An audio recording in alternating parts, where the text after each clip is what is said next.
अस्सलाम वालेकुम नाजरीन, रमज़ान और हम में बहुत खुशामदीद। मैं हूँ शफा यूसुफजई और मैं हूँ वैस मंगलवाला। मेरी तरफ से भी आप सबको अस्सलाम वालेकुम। मैं यहाँ खैरियत से हूँ और आपकी खैरियत खुदावंद से नेक मतलूब है। आज की ट्रांसमिशन का आगाज़ भी अल्लाह ताला के बाबरकत नाम से करते हैं और आज जो नाम चुना है अल्लाह ताला का वो है अल जमील। अल जमील बहुत ही आम तौर पर हम इस नाम से वाकिफ़ हैं और ये जो नाम है इसका मतलब बहुत ही ज़्यादा खूबसूरत है क्योंकि इसका मतलब है ही खूबसूरती से भरपूर। जमाल या जमील जो है उसका मतलब यही है कि वो जो कि खूबसूरती से भरपूर है, हुस्न से भरपूर है और हुस्न और खूबसूरती का सरचश्मा है। और इस नाम की ख़ास बात यह है कि ये नाम कुरान करीम में कहीं पर भी नहीं है। अच्छा। ये नाम हदीस से लिया गया है, तो इससे ये भी हमें पता चलता है कि अल्लाह ताला के बहुत सारे नाम तो वो हैं जो कुरान करीम में आते हैं, लेकिन बहुत सारे ऐसे नाम हैं जो कि अल्लाह ताला ने अपने अंबिया अलैहिस्सलाम को सिखाए हैं और हुजूर सल्लल्लाहु अलैहि वसल्लम को सिखाए हैं, तो उनसे फिर हमें वहाँ से वो हदीस से वो फिर ये नाम मिल जाता है। और ये वाक़या कुछ इस तरह था कि एक हदीस में आता है कि हुजूर सल्लल्लाहु अलैहि वसल्लम ने फरमाया एक मरतबा कि जन्नत में कोई भी शख्स उस वक्त तक दाखिल नहीं होगा, वो शख्स बिल्कुल भी जन्नत में दाखिल नहीं हो सकता कि जिसके दिल में ज़र्रा बराबर भी तकब्बुर होगा। ठीक है। तो उस महफिल में एक शख्स जो बैठे हुए थे उन्होंने कहा कि हम सब हुजूर वाला अच्छे कपड़े पहनना पसंद करते हैं, अच्छे जूते पहनना पसंद करते हैं, तो क्या ये तकब्बुर है? तो हुजूर अकरम सल्लल्लाहु अलैहि वसल्लम ने उसके जवाब में जो जुमला फरमाया वो ये था कि अल्लाह खूबसूरत है और अल्लाह खूबसूरती को पसंद फरमाते हैं। और तकब्बुर की उन्होंने फिर डेफिनेशन दी कि तकब्बुर ये है कि आप दूसरे लोगों को अपने से कमतर समझें और अकड़ आ जाए आपके अंदर, और अगर आपके सामने सच हो, हक हो, तो आप उसको रिजेक्ट कर दें। तो ये तकब्बुर की एक अलग डेफिनेशन फिर उन्होंने दी। लेकिन अल्लाह जमील है और अल्लाह जमाल को, खूबसूरती को पसंद करता है। ये हदीस थी जिससे ये नाम आया। अब इसके मतलब पर आ जाते हैं। हाँ। इसका जो मतलब है वो 3-4 मतलब जो है वो उलमा ने डिराइव किए हैं इससे। एक तो ये है कि अल्लाह ताला हुस्न का और खूबसूरती का सरचश्मा है और पैकर है, वही है जो सबसे ज़्यादा खूबसूरत है और उसी से सारी खूबसूरती आ रही है। ये तो पहला जो है वो उसका मतलब आ जाता है और हम उसकी खूबसूरती को देख नहीं सकते, हम वो वैसे बर्दाश्त नहीं कर सकते। हज़रत मूसा का बड़ा मशहूर वाक़या है, हज़रत मूसा अलैहिस्सलाम का, तो वो हम शायद वो हम उसको ढाल, हमारे लिए तो कोई ढाल भी नहीं हो सकती ना, तो उनके लिए तो देखिए एक सिर्फ एक झलक दिखाई थी और वो फिर उसके बाद क्या हुआ, तो हम नहीं बर्दाश्त कर सकते। और हमारे लिए वो वक्त आएगा जब हम जन्नत में जाएंगे तो जन्नत से बढ़कर जो हमारे लिए बेहतरीन चीज़ जिसके बारे में बशारत दी गई है नेक लोगों के हवाले से वो ये है कि वो अल्लाह ताला का दीदार करेंगे। तो वो एक बहुत बड़ी सादत की बात होगी। उस वक्त हम उस खूबसूरती को देख सकेंगे जब हम इस ज़ाहिरी हमारे जो है वो जिस्म की हालत में नहीं होंगी। दूसरी जो मतलब जो दूसरा मतलब आता है वो ये है कि अल्लाह ताला का जो हर नाम है, हर क्वालिटी जो है वो खूबसूरती की इंतहा है। तीसरा जो मतलब आता है वो ये आता है कि अल्लाह ताला जिस तरीके से अपने बंदों से डील करता है, अपने बंदों पर रहमो करम का मामला करता है, वो भी खूबसूरती की इंतहा है। वही हमारे गुनाहों को माफ़ फरमाता है, वही हमारे लिए सारे सब कुछ उसने हमारे लिए बनाया है। हर चीज़, हर नेमत उसकी ऐसा है कि उसने इंतहाई खूबसूरती से हमारे लिए डील किया है। और चौथी चीज़ जो है वो आती है कि अल्लाह ताला की तमाम जो भी तख्लीक़ात हैं वो भी बेहतरीन और ख़ूबसूरत तरीन है। तो ये मतलब है अल्लाह ताला हमें भी दिल से भी खूबसूरत बनाए और अल्लाह ताला ने जो भी खूबसूरती इस दुनिया में तख्लीक की है उसको अप्रिशिएट करने, उसको देखने और अल्लाह ताला का शुक्र अदा करने की तौफीक अता फरमाए। और आखिरत में वो जो अल्लाह ताला के दीदार की बात हुई है, खूबसूरती, वो भी हम सबको अता फरमाए। आमीन आमीन, बिल्कुल ऐसा ही है। अच्छा वैसे इलाज के हवाले से, कोरोना वायरस के इलाज के हवाले से आज हम क्या बात कर रहे हैं? आज कोरोना वायरस के इलाज के हवाले से हमें बात करनी है और वो बात यह है कि दुनिया भर में कोविड-19 के मरीजों की बढ़ती तादाद के पेश नज़र अद्वियात बनाने वाली जो आलमी शोहरत याफ्ता कंपनियां हैं वो कोरोना के इलाज के लिए सरगर्म अमल हैं। अमरीकी दवासाज कंपनी है, उसका नाम है गिलियड रेमडेसिविर। उन्होंने रेमडेसिविर नामी दवा मुतारिफ करवाई है जिसके बारे में कहा यह जा रहा है कि ये एंटी वायरल दवा है और कोरोना वायरस से मुतासर जो मरीज़ हैं उनके इलाज में मददगार साबित हो रही है। अमरीकी हुकूमत ने तो इस दवाई को अभी सिर्फ इमरजेंसी में इस्तेमाल करने की इजाज़त दी है। अहम बात यह है कि गिलियड ने 2003 में हेपेटाइटिस सी के इलाज के लिए एक दवा मुतारिफ कराई थी जिसकी एक गोली की कीमत थी $1000। अब $1000 एक गोली, बिल्कुल बिल्कुल। अच्छा, अब कहा यह भी जा रहा है कि रेमडेसिविर की जो कीमत है वो भी इसी तरह बहुत ज़्यादा होगी और दूसरी तरफ हमें कोरोना के इलाज के लिए फिर पैसिव इम्यूनाइजेशन का तरीका दिया गया है। इस तरीके पर कितनी पेशरफ्त हुई है, क्या अब तक कोई कोविड-19 का मरीज़ इस तरीके से सेहतयाब हुआ है, इस पर हम बात करेंगे। डॉक्टर ताहिर शमसी साहब हमारे साथ मौजूद हैं। अस्सलाम वालेकुम डॉक्टर ताहिर शमसी साहब। जी वालेकुम अस्सलाम, कैसे हैं आप? खैरियत से? अल्हम्दुलिल्लाह बिल्कुल ठीक ठाक। डॉक्टर साहब ये बताइए कि आपने कोरोना के इलाज के लिए जो पैसिव इम्यूनाइजेशन का तरीक़ाकार बताया था, उस तरीक़ा इलाज पर अब तक क्या पेशरफ्त हुई? कितने मरीज़ ऐसे हैं जो कि सेहतियाब हो चुके हैं उससे? जनाब बहुत बहुत शुक्रिया, आपने मुझे इनवाइट किया अपडेट लेने के लिए। मैं बहुत तफसील में जाए बगैर, क्योंकि तफसील में जाके और पब्लिक करने की, इंफॉर्मेशन को पब्लिक करने की मुझे इजाज़त नहीं है। तो जो मैं बता सकता हूँ ये कि अल्हम्दुलिल्लाह पिछले आज से 10 दिन पहले कोरोना वायरस के ख़िलाफ़ जो पैसिव इम्यूनाइजेशन का तरीक़ाकार जो है उसके मुताबिक प्लाज्मा से इलाज शुरू हो चुका है। अब तक तकरीबन आप पूरे एक हाथ की उंगलियों पे गिन लीजिए, सारी जितनी आपकी उंगलियां हैं उतने ही मरीज़ होंगे जिनका इलाज इससे शुरू किया जा चुका है, और अब इससे लोग रिकवर होके घर जाने शुरू होने के काबिल हो गए। अल्हम्दुलिल्लाह घर भी चले गए, जो वेंटिलेटर पे थे वेंटिलेटर से ऑफ भी हो गए, और कुछ जो हैं अभी भी स्ट्रगल कर रहे हैं, और जो प्लाज्मा लगने के बाद जो रिकवरी का जो पीरियड में जो कुछ ऊपर नीचे चीज़ें होती हैं उससे गुजर रहे हैं। खुशी की बात यह है कि जो सबसे पहले पेशेंट को जिसको प्लाज्मा लगा था वो घर चला गया है मुकम्मल तौर पे सेहतयाब होके, और उसका जो कोरोना वायरस का जो PCR टेस्ट है प्लाज्मा देने के बाद उसके 7वें दिन वो बिल्कुल उसके जिस्म से गायब हो गया है। तो ये हौसला अफजा चीज़ें हैं कि जो हम उम्मीद करते हैं कि जैसे जैसे वक्त आगे बढ़ेगा ज़्यादा लोग इलाज में इसमें हम एनरोल करते जाएंगे इस क्लिनिकल ट्रायल में, तो अल्लाह के हुक्म से बेहतरी जो है वो नज़र आएगी। कोई भी इलाज। डॉक्टर साहब ये बताएं कि ये जो मरीज़ हैं जो सेहतयाब होने की तरफ जा रहे हैं और जो कि वेंटिलेटर से आप कह रहे हैं ऑफ भी हो गई, ये कौन से मरीज, मतलब ये किन किन सूबों से ताल्लुक़ रखते हैं? और एक और सवाल बड़ा अहम है कि लोग जानना चाह रहे हैं कि ये जो पैसिव इम्यूनाइजेशन का तरीक़ाकार है, तरीका इलाज है, क्या ये पाकिस्तान पूरे में अवेलेबल है या अभी चंद हस्पतालों में, चंद जो सूबे हैं या चंद शहर हैं उनमें ये अवेलेबिलिटी मौजूद है सिर्फ? देखिए, जब तक ये कंट्रोल्ड एनवायरनमेंट में किया जाएगा, कंट्रोल ट्रायल होने की वजह से, तो ये हर शहर और हर अस्पताल में मुमकिन उस वक्त तक नहीं हो सकेगा जब तक कि हुकूमत पाकिस्तान इसको एक स्टैंडर्ड ट्रीटमेंट के तौर पे कबूल ना कर दे, इजाज़त ना दे। तो क्लिनिकल ट्रायल तो चंद सेलेक्टेड जगहों पर ही होंगे, लेकिन ये चारों सूबों में होंगे। फ़िलहाल जो इजाज़त मिली है वो पाकिस्तान में सिंध और पंजाब के चंद हॉस्पिटल्स हैं, वहाँ पर इसकी इजाज़त मिली है। उम्मीद है इंशाल्लाह अगले हफ्ते में KP में भी इजाज़त मिल जाएगी और ऑफिशियली इजाज़त मिल जाएगी और कोयटा के भी जो प्रोसेस हैं बलूचिस्तान के, पेपर वर्क जो है वो तैयार हो रहा है। तो इंशाल्लाह चारों सूबों में क्लिनिकल ट्रायल होगा, लेकिन हर अस्पताल, इस्लामाबाद में भी, फेडरल में भी, जी सब जगह होगा। हर जगह पाकिस्तानी रहते हैं और हर इंसान की जान बचाना हमारे लिए सारे पाकिस्तानी भाई बहन बराबर हैं। और ये तो बहुत अच्छा आपने सवाल कर लिया।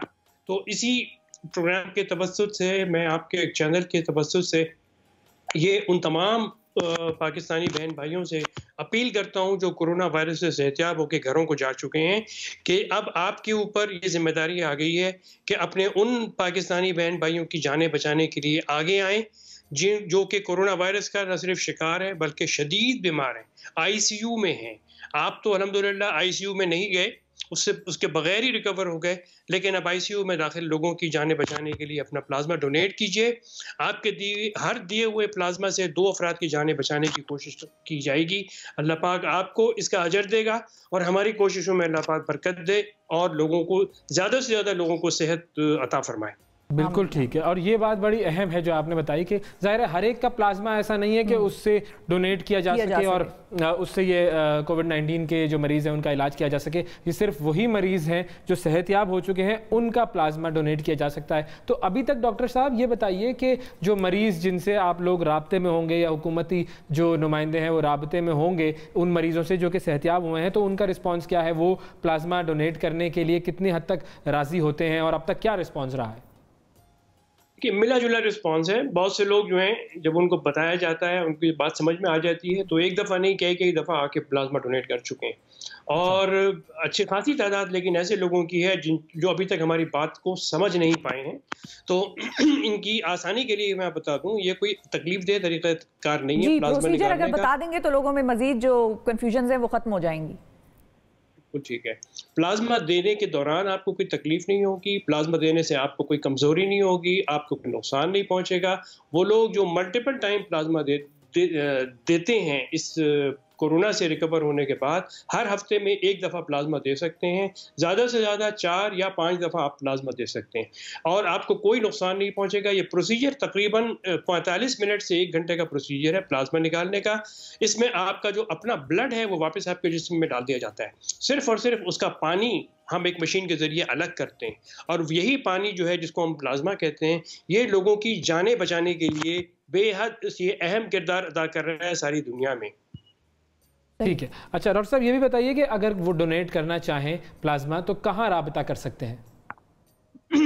अगर आप कराची में रहने वाले हैं, कराची के, तो कराची में NIBD हॉस्पिटल है और गुलशन इकबाल, वहाँ पर आप ये राब्ता करके वहाँ पर प्लाज्मा दे सकते हैं। मैं हेल्पलाइन नंबर एक दे देता हूँ आसानी के लिए। इस नंबर से पूरे पाकिस्तान में जहाँ जहाँ पे प्लाज्मा जमा करने की सहूलत है उसकी तफसील कोई भी शख्स फ़ोन करके मालूम कर सकता है।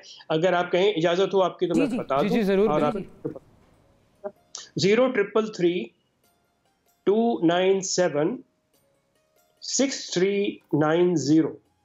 ठीक, मैं रिपीट करता हूँ, 0333 297 6390। ये हेल्पलाइन है जो आप पाकिस्तान से कहीं पर भी हों वहाँ पर आप इस नंबर पे फ़ोन कर सकते हैं और इस नंबर पे फ़ोन करके प्लाज्मा देने की मालूमात हासिल कर सकते हैं। और जो भी आप अगर दिन रोज़े की हालत में नहीं देना चाहते, रोज़े के बाद आके दे दीजिए, इफ्तार करने के बाद आके दे दीजिए। लेकिन ये देना, प्लाज्मा देना बेहद ज़रूरी है। फ़िलहाल फौरी तौर पे हमें 300 अफराद का प्लाज्मा दरकार है। अच्छा। उसके बाद अगले मरहले में 8000 वॉलंटियर्स चाहिए जो अपना प्लाज्मा डोनेट करें। सही है। ये वही ज़ाहिर मरीज होंगे जो कि सेहतयाब हो चुके हैं। बिल्कुल बिल्कुल ठीक। तो ये जितने भी मरीज़ जो अगर हमारा सेहतयाब हो चुके हैं और अगर हमारे प्रोग्राम तक के ज़रिए ये बात उन तक पहुंच रही है तो वो सिर्फ वो आयत याद कर लीजिए कि जिसमें अल्लाह ताला फरमाता है कि जिसने किसी एक इंसान की जान बचाई उसने पूरी इंसानियत को बचाया। तो वो जो पूरी इंसानियत को बचाने का अमल है, अगर अल्लाह ताला आपसे वो लेना चाह रहा है तो इससे बड़ी सादत की बात क्या हो सकती है। ज़रूर कॉल कीजिए इस नंबर पर जो डॉक्टर साहब ने बताया है। अपना प्लाज्मा आप 4 या 5 मरतबा दे सकते हैं तो आप अपना प्लाज्मा दीजिए। और जैसा कि डॉक्टर साहब ने कहा कि इसमें कोई तकलीफ की बात नहीं है, कोई परेशानी की बात नहीं है, तो बस फिर तो मतलब ये तो फ़ौरन आपको जाना चाहिए और इस अमल का हिस्सा बनना चाहिए। अल्लाह ताला आपको इसका जितना अजर अता फरमाएगा उसका अंदाज़ा लगाना बहुत ही मतलब मुश्किल बात है। अच्छा डॉक्टर साहब, एक और चीज़ ये बताइएगा कि अब चूँकि इस मर्ज़ के हवाले से भी नई नई बातें सामने आ रही हैं, ये नई चीज़ भी सामने आई है, उन लोगों की भी हलाकतें हुई हैं कि जिनमें कोरोना की अलामतें नहीं थी, उन लोगों में भी बीमारी डिटेक्ट हो रही है जिनमें वो अलामतें नहीं थी जो कॉमनली बताई जाती हैं। तो इस हवाले से क्या मामला है, क्या नई चीज़ें सामने आ रही हैं और क्या क्या जान पाए अभी तक हम इस बीमारी के बारे में और इसके इलाज के बारे में? देखिए, ये कोरोना जो है ये पूरी नस्ल इंसानी को हर चीज़, ज़िंदगी गुजारने का नया ढंग सिखा रहा है। इसी तरह से जो मेडिकल का शोबा, हेल्थ केयर का शोबा है, उसको रोज़ाना एक नया अपना रुख दिखा रहा है, नई चीज़ सामने आ रही है। और ये बात बिल्कुल हकीकत है कि जो सडन डेथ वाले जो मामलात हैं, जो हमने देखे भी हैं, एक डॉक्टर साहब जो पिछले इतवार को जिनकी डेथ हुई है, एग्जैक्टली यही था उनका, बहुत शॉर्ट हिस्ट्री थी और चंद घंटों के अंदर अंदर वो उनका सांस आना बंद हो गया। इसमें हो ये रहा है कि पहले जो समझा गया था कि ये सांस की जो तकलीफ होती है ये अंदर सूजन और पानी जमा हो जाने की वजह से होती है। अब जो चीज़ सामने आई है, जिन मुल्कों में पोस्टमार्टम किए जाते हैं वहाँ पर पोस्टमार्टम करने के बाद पता ये चला है कि फेफड़ों की जो बारीक बारीक खून की नालियाँ हैं वहाँ पर खून जम जाता है और खून के जमने की वजह से जो सर्कुलेशन है वो रुक जाती है और जो कि सडन डेथ का बाइस बनती है। और इसी वजह से खून को पतला करने वाली जो दवाएं हैं वो शदीद बीमार मरीजों में लाजमी तौर पे अब स्टैंडर्ड ऑफ केयर बन गया है, वो देनी शुरू कर दी गई है। तो इसी तरीके से अब ये देखा गया है कि कुछ बच्चों में कुछ अलग तरीके से बीमारी सामने आ रही है, बड़ों में भी कर रही है बीमारी। और दिल का तो हमें पता ही है कि मायोकार्डाइटिस करता है, पूरे दिल के ऊपर सूजन पैदा कर देता है, गुर्दों को ख़राब कर देता है ये वायरस। इसके अलावा फेफड़े जो हैं इसका प्राइमरी टारगेट हैं। तो और आंतें, ये जो इंसान जो खाता है खाने के बाद जो आते हैं, आंतों के अंदर पैसा पैदा कर रहा है। तो ये अभी अब रोजाना के हिसाब से मेरे ख्याल है अगले साल तक, 1 साल तक हम रोजाना कुछ नई नई बातें के बारे में जानते रहेंगे। बिल्कुल ठीक, बहुत शुक्रिया डॉक्टर ताहिर शम्सी साहब, हमारी दुआ यही है। जी जी जी जी जी सर, आप कंटिन्यू कीजिए, आप क्या कह रहे थे? कहना चाह रहा था कि देखिए ये जो बीमारी है 80% लोगों में या तो बिल्कुल भी किसी किस्म की अलामत पैदा नहीं करती, या नज़ला, खांसी, बुखार के अलावा कोई और शदीद किस्म की बीमारी नहीं होती। 20% तक अफराद ऐसे होते हैं कि जिनको अस्पताल जाने की ज़रूरत पड़ती है, बीमारी की शिद्दत ज़्यादा होती है। और इन 20% में से तकरीबन समझ लीजिए कि 5 अफराद ऐसे होते हैं कि जो अल्लाह को प्यारे हो सकते हैं और अल्लाह ताला अपने पास बुला लेता है इनको। तो इस इलाज ना होने की वजह से इसका जो आसान और ये एक हल रहा है वो आइसोलेशन, वो सोशल डिस्टेंसिंग और वो अपने आप को वो सारी तदाबीर इख्तियार करना जिसमें आप किसी दूसरे को अनजाने में वायरस ना पहुंचा दें और कोई और आपको वायरस ना लगा दे। इन चीज़ों की याद बहुत ज़रूरी है। आने वाले महीने और शायद 1-2 साल हमें इस वायरस के साथ ही जिंदा रहना है।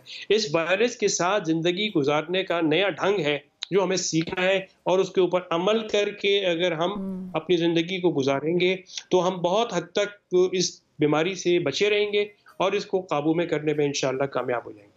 इंशाल्लाह। बहुत शुक्रिया डॉक्टर ताहिर शम्सी, आपने वक्त निकाला हमारे लिए और बहुत ही अहम मालूमात थी। नाज़रीन, दोबारा एक मरतबा कहेंगे, जो लोग सेहतयाब हो गए और वो देख रहे हैं, प्लीज़ जाके अपना ब्लड प्लाज्मा जो है वो डोनेट करें। और गवर्नमेंट को भी ये चाहिए कि उन लोगों का डेटा सबके पास होगा, आप उनसे रब्ता करें, उनसे पूछें, उनको बताएं और उनको अवेयर करें कि ये एक बहुत सिंपल सा प्रोसीजर है। और फिर अगर वो देना चाहें तो आपकी मोबाइल टीम्स हों, वो जाकर उनसे घर पर ब्लड प्लाज्मा ले लें। तो इस किस्म का मामला होना चाहिए। नाज़रीन, हमें जाना है एक छोटी सी ब्रेक पर, ब्रेक के बाद आपसे दोबारा मिलेंगे।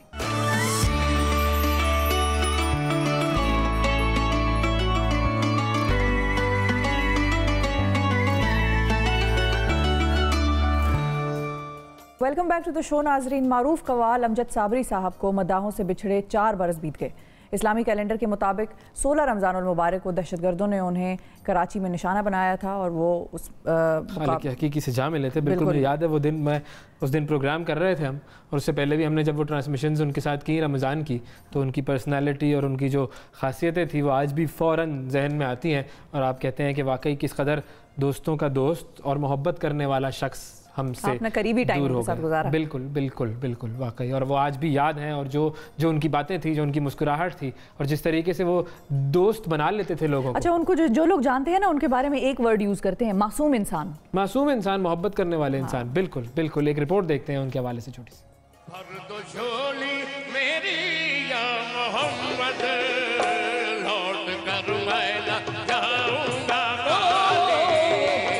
फने कवाली में दुनिया भर में नाम कमाने वाले अमजद साबरी को हमसे बिछड़े 4 साल का अरसा बीत चुका है।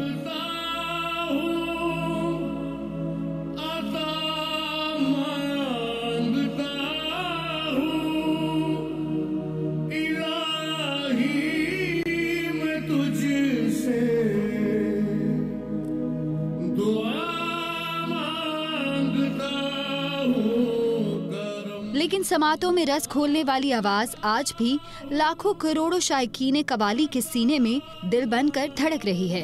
अहलिया कहती हैं अमजद हमेशा इन्हें सराहते थे। आज वो जिंदा होते तो देखते बच्चों की तालीम कितनी अच्छी चल रही है। जब उनको सुनती हूँ तो सोचती हूँ कि काश अगर ये होते तो इनको अच्छा लगता। वो बहुत अप्रिशिएट करते थे इस तरह ना बच्चों को, और स्कूल जाते हैं तब याद आते हैं काश होते तो देखते कि आज मेरे बच्चे किस स्कूल में जा रहे हैं और कहाँ पढ़ रहे हैं, कैसी तालीम ले रहे हैं। तो इन सब चीज़ों में बहुत याद आते हैं। छोटे भाई भी अमजद को भुला नहीं पाए। कहते हैं उन्होंने हमें बाप बनकर पाला, उनकी शफकत की कमी महसूस होती है। अमजद साबरी शहीद के शायरा आफाक कलामों में सरे लामका से तलब हुई, भर दो झोली मेरी या मोहम्मद, जिसने मदीने जाना है कर लो तैयारियां, और कई दीगर कलाम शामिल हैं जो हमेशा अमजद साबरी शहीद की याद दिलाते रहेंगे। मैं कब्र अंधेरी में घबराऊंगा जब तन्हा, इमदाद मेरी करने। एक छोटा सा वक्फा लेते हैं, वक्फे के बाद दोबारा हाजिर होते हैं।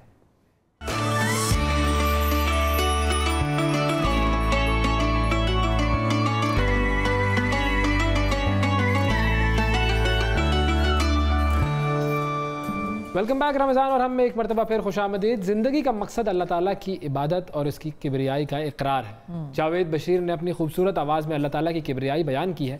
रमज़ानुल मुबारक की बाबरकत सातों को मज़ीद बाबरकत बनाएंगे। जावेद बशीर हमारे साथ मौजूद हैं, उनसे उनकी हम भी सुनेंगे और उनसे ये भी जानेंगे कि उनका रमज़ान कैसा गुजर रहा है। अस्सलाम वालेकुम जावेद साहब। वालेकुम अस्सलाम, कैसे हैं अवैस भाई, आप ठीक हैं? बिल्कुल ठीक, अल्हम्दुलिल्लाह। रमज़ान मुबारक। शिफा, आपको भी मेरी तरफ से बहुत बहुत रमज़ान शरीफ मुबारक हो और आपका शो माशाल्लाह बहुत बहुत अच्छा जा रहा है। मेरी तरफ से आपको रमज़ान की मुबारकें भी हों और आपके प्रोग्राम की मुबारकें भी हों। थैंक यू, बहुत शुक्रिया। आपका रमज़ान कैसा गुजर रहा है इस मरतबा? रमज़ान तो बहुत अच्छा गुजरता है क्योंकि रहमतों का और बरकतों का महीना है, लेकिन इस दफ़ा थोड़ा आपको पता है ये जो माहौल चल रहा है या जो वायरस कोरोना वायरस की वजह से थोड़ी उदासी तो है, लेकिन अल्लाह ताला की मोहब्बत उससे भी ज़्यादा बढ़ गई है क्योंकि जिसको अल्लाह पर ईमान है वो तो फिर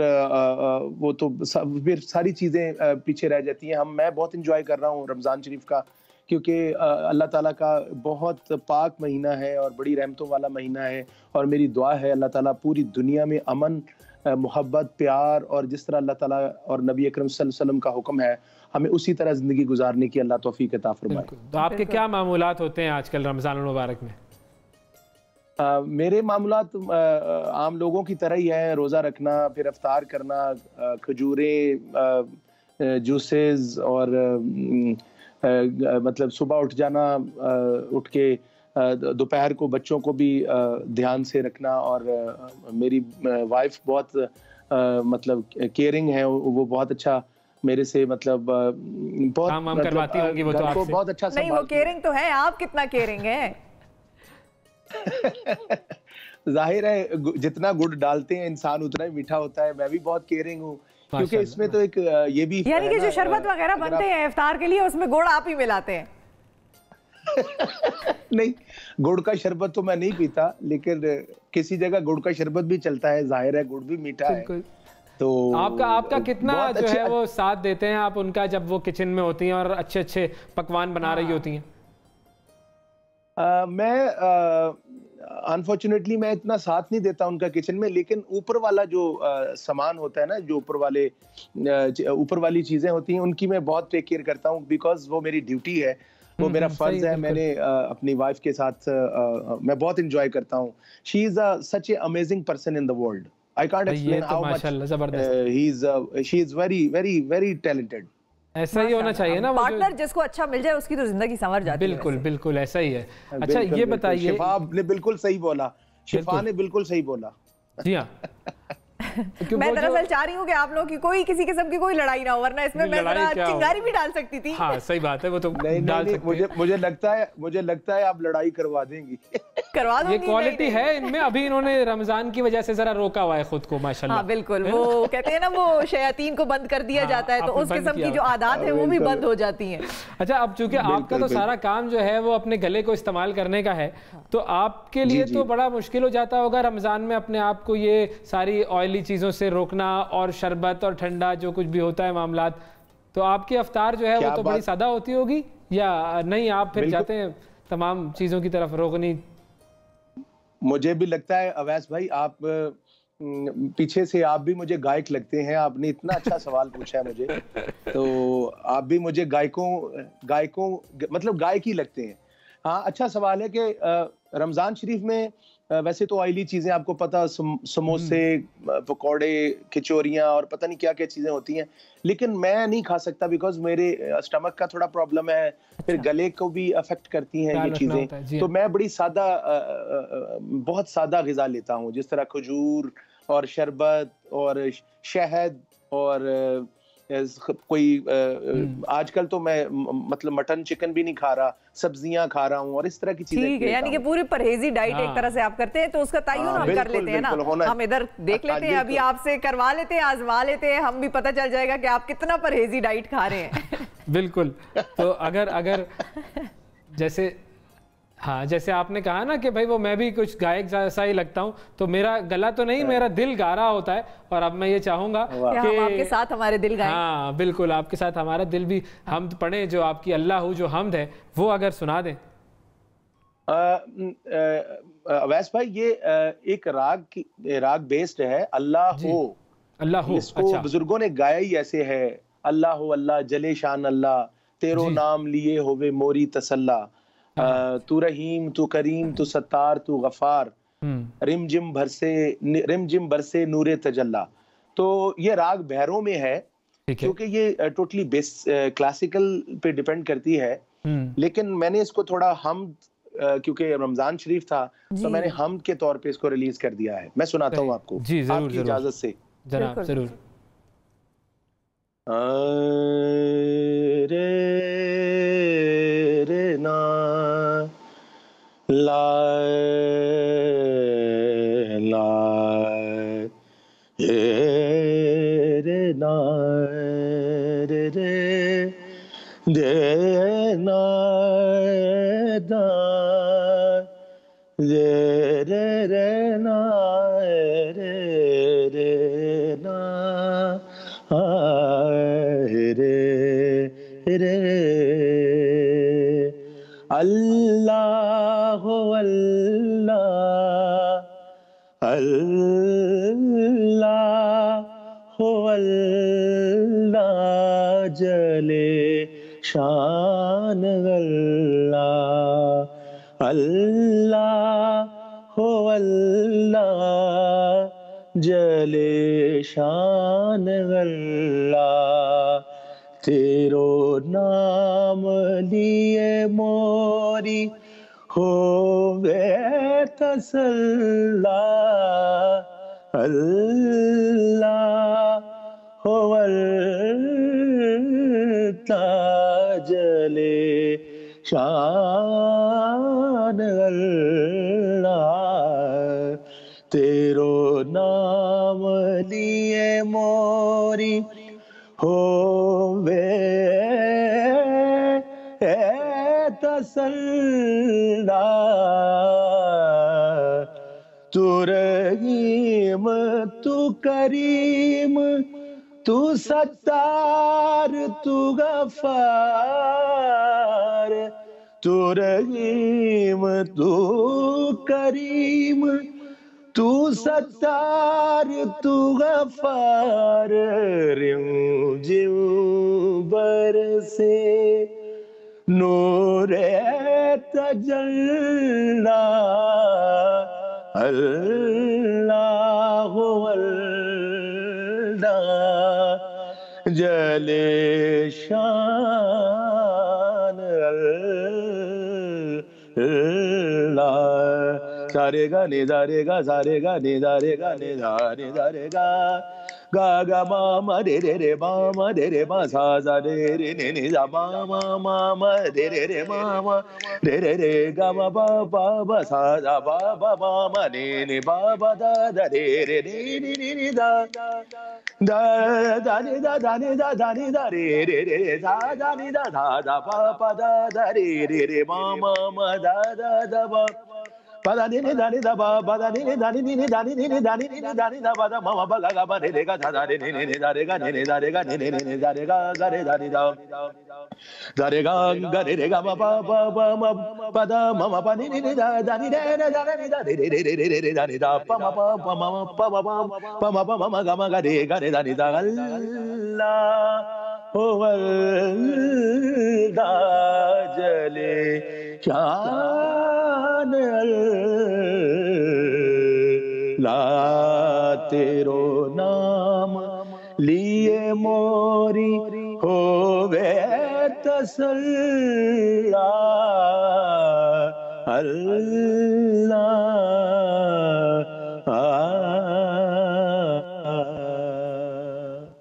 क्या बात है, क्या बात है, क्या बात है। और फिर खूबसूरत गायकी के बारे में तो खैर क्या हम कहें, उसके बारे में तो दुनिया कहती है कि खूबसूरत गायकी है, और किस तरीके से जिस तरह आपने पढ़ा इसको दिल से जज्बे से। अच्छा फिर शायरी के अंदर जाते हैं ना, मतलब खो जाता है इंसान, सुनने वाला भी और गाने वाला भी, सुनाने वाला भी। नाम ही शिफा, ये नाम ही मतलब शफा देने वाला है।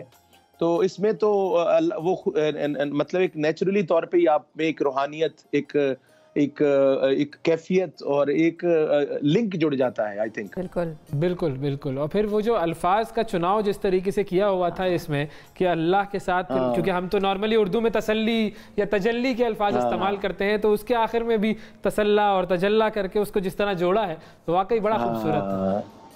हाँ अवैस भाई, मैं कहता हूँ इसको चलाएं भी। इसका वीडियो बहुत अच्छा बनाया है परवेज भाई ने, परवेज अख्तर। बिल्कुल हाँ, इसका वीडियो बहुत अच्छा है क्योंकि जो नेचर है उसको एक्सपोज करने की कोशिश की गई है और बड़ा लोग पसंद कर रहे हैं और बहुत बहुत बहुत ज्यादा लोग पसंद कर रहे हैं इसको। बिल्कुल बिल्कुल वाकई जी। अच्छा, एक और चीज़ मुझे ये बताइए कि ये जब हमद पढ़ रहे होते हैं या जब कोई नात या मुनक़बत या फिर कोई सूफियाना कोई कलाम, वो कलाम जो है उसको पढ़ने से पहले कोई डर की कैफियत होती है? दिल कुछ डर रहा होता है कि अब मैं जिस हस्ती का नाम लेने जा रहा हूँ वहाँ पर क्या मामलात होंगे, कोई ऊंच नीच ना हो जाए, कबूलियत हो, ये सारी चीज़ें जहन में गर्दिश कर रही होती हैं? हाँ, एक आई थिंक एक टाइम की आप बात कर रहे हैं। मतलब एक टाइम ऐसा होता है कि आप यानी गाना आपको कह दे ना गाएं तो उसी वक्त दिल डर जाता है और कांपना कपकपी लग जाती है और इंसान आई थिंक उस पे उसका वो कंट्रोल नहीं रहता जो वो होता है। लेकिन फिर एक ऐसा एक फेज आ जाता है जिसमें आप थोड़ा घबराते हैं, थोड़ा नहीं घबराते। अल्हम्दुलिल्लाह अभी पाक परवरदिगार का और नबी अकरम सल्लल्लाहु अलैहि वसल्लम का इतना करम है सारी दुनिया पे ही, और स्पेशली मेरे पे मैं कहता हूँ बहुत ज्यादा। मेरे माँ बाप की दुआएं हैं। मेरी वालिदा बहुत बहुत नेक इंसान थी, मेरे वालिद बहुत दरवेश इंसान थे, सूफी इंसान थे। बशीर अहमद खान साहब, उस्ताद बशीर अहमद खान साहब मेरे वालिद गिरामी का नाम था और मेरी वालिदा का नाम नजीरा बीबी था। तो उनकी दुआओं से अब मैं जब गाता हूँ तो मुझे ये होता है कि मेरे पीछे कोई हाथ है, कोई मुझे सपोर्ट कर रहा है और मुझे गाना है। और फिर जो अंदर मेरे एक दिमाग में अवैस भाई, ये बड़ी सेंसिटिव मैं आपको बात बताता हूँ। जो आप देखें, ये गायकी ऐसी है, आपके जो दिमाग में आ रहा है आप उसी वक्त गले से थ्रो कर रहे हैं जी। ये गाना बजाना इसीलिए very difficult in the world and very different, ये मतलब सब्जेक्ट ही डिफरेंट है, इसीलिए डिफरेंट और मुश्किल है कि जो आपके दिमाग में क्रिएशन हो रही है आप उसको उसी दौरान, एक सेकंड के दौरान जो ही आप सोचते हैं उसी तरह प्रोसेस करने का टाइम आपको नहीं मिलता, उसको आपने इंस्टेंटली अपने गले से जो है वो बाहर की तरफ आने देना। अभी जो सोचने में और गाने में चीज होती है कि ये होता है कि अच्छे से अच्छा किया जाए, क्योंकि वो दुआएं लग गई हैं और वो एक हमारी भी जावेद साहब दुआ यही है कि आपकी आवाज गूंजती रहे और अच्छा जो है वो मजीद तासीर भी पैदा होती रहे, हम सुनते रहें आपकी खूबसूरत आवाज को। बहुत शुक्रिया अदा करेंगे आपका कि आपने वक्त दिया हमें आज के प्रोग्राम में। जावेद बशीर साहब से गुफ्तगू हुई, मजा आया बिल्कुल सुन के। मजा जो कलाम उन्होंने पढ़ा तो वो था असल, तो मामला वो था। अब आपको मैं लेकर जाता हूँ एक मुल्क की तरफ, ताकि वो जो मजा है वो दोबारा हो जाए। लेकिन वो जो मुल्क है, हुए थे आप भी पता नहीं कहाँ, आपका ध्यान नहीं है काम पर ध्यान में ले आया हूँ, लेकिन आज मैं आपको लेकर जा रहा हूँ खाना बदोशों की दुनिया में। अच्छा, बिल्कुल। खाना बदोश जो है वो आपको पता है यहाँ वहाँ फेरते रहते हैं, तो एक तो खाना बदोश और दूसरे कज़ाक, बहरी कज़ाक। बिल्कुल। तो अब आप सुनिए वो कौन सा मुल्क है जिसके बारे में आज हम बात कर रहे हैं।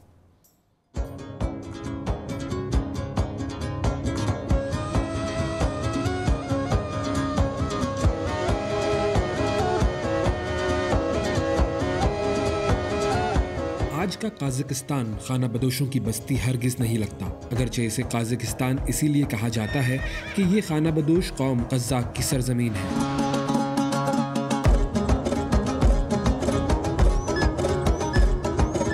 वस्त एशिया में वाक़ ये मुल्क रकबे के एतबार से सबसे बड़ा इस्लामी मुल्क है, जिसका कुल रकबा 27,24,900 मुरब्बा किलोमीटर है। अगर दुनिया के लिहाज से देखा जाए तो रकबे के लिहाज से काज़ाकिस्तान 9वां बड़ा मुल्क है।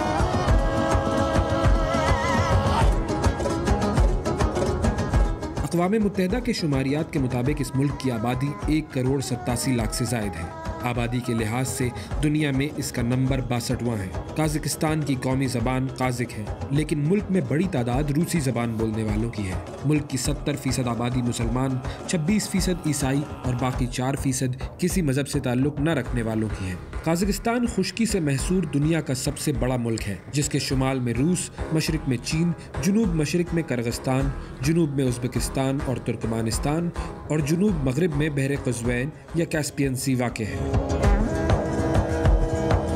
बहर क़ुज़वैन दरअसल रकबे और हुजम के लिहाज से दुनिया की सबसे बड़ी झील है। इसे समुंदर कहने के पीछे मंतिक ये है कि जब रूमी पहली मर्तबा इसके साहिल पर पहुंचे और उन्होंने इसका पानी चखा तो उन्हें नमकीन लगा। नमकीन पानी की बिना पर रूमियों ने इस झील को समुंदर करार दे दिया। बर्र-ए-आज़म एशिया में ताज़ा पानी की बड़ी झीलों में एक लेक बलकश लेक काज़ाकिस्तान में है।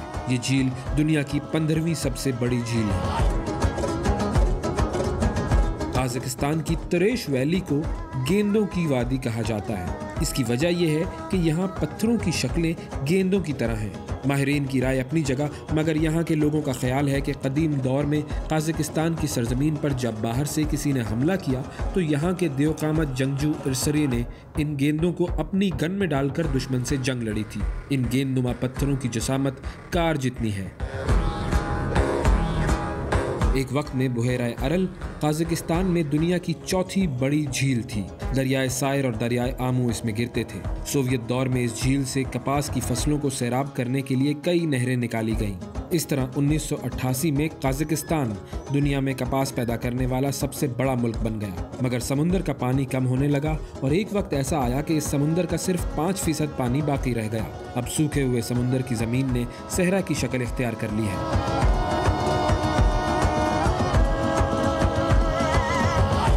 काज़ाकिस्तान की वसी व अरीज़ सरजमीन बड़ी मतनू है। इसमें घास के मैदान, क़ुतबी जंगलात, बर्फ़पोश पहाड़, दरियाई मैदान और सहरा सब कुछ शामिल है। पीरियोडिक टेबल की 110 एलिमेंट्स में से 99 केमिकल एलिमेंट्स काज़ाकिस्तान की सरजमीन पर मौजूद हैं। मुल्क की आमदन का सबसे बड़ा जरिया तेल और गैस की सनत है। काज़ाकिस्तान मादनी वसाइल से मालामाल मुल्क है। नूर सुल्तान, जिसका पहला नाम आस्ताना था, मुल्क का दारुल हुकूमत है। इससे पहले अलमाते काज़ाकिस्तान का दारुल हुकूमत था। अलमाते काज़ाकिस्तान का सबसे बड़ा शहर भी है। लफ्ज़ अलमाते का मतलब सेबों की सरजमीन है। कहा जाता है कि दुनिया में सबसे पहले सेब इसी जगह उगाए गए थे और आज भी यहाँ सेब बहुत ज़्यादा मिकदार में होते हैं। तारीख में वस्ती एशिया का ये इलाका ईरान के ज़ेर नगी रहा। 16वीं सदी तक यहाँ के लोग 3 वाज़े कबीलों की सूरत में मुनज़्ज़म हो चुके थे। इन कबीलों को मुकामी ज़बान में जुज़ कहते हैं। 18वीं सदी में रूसियों ने काज़ाकिस्तान पर हमलों का सिलसिला शुरू किया, जिसके नतीजे में 19वीं सदी के वस्त तक पूरा काज़ाकिस्तान सल्तनत रूस का हिस्सा बन चुका था।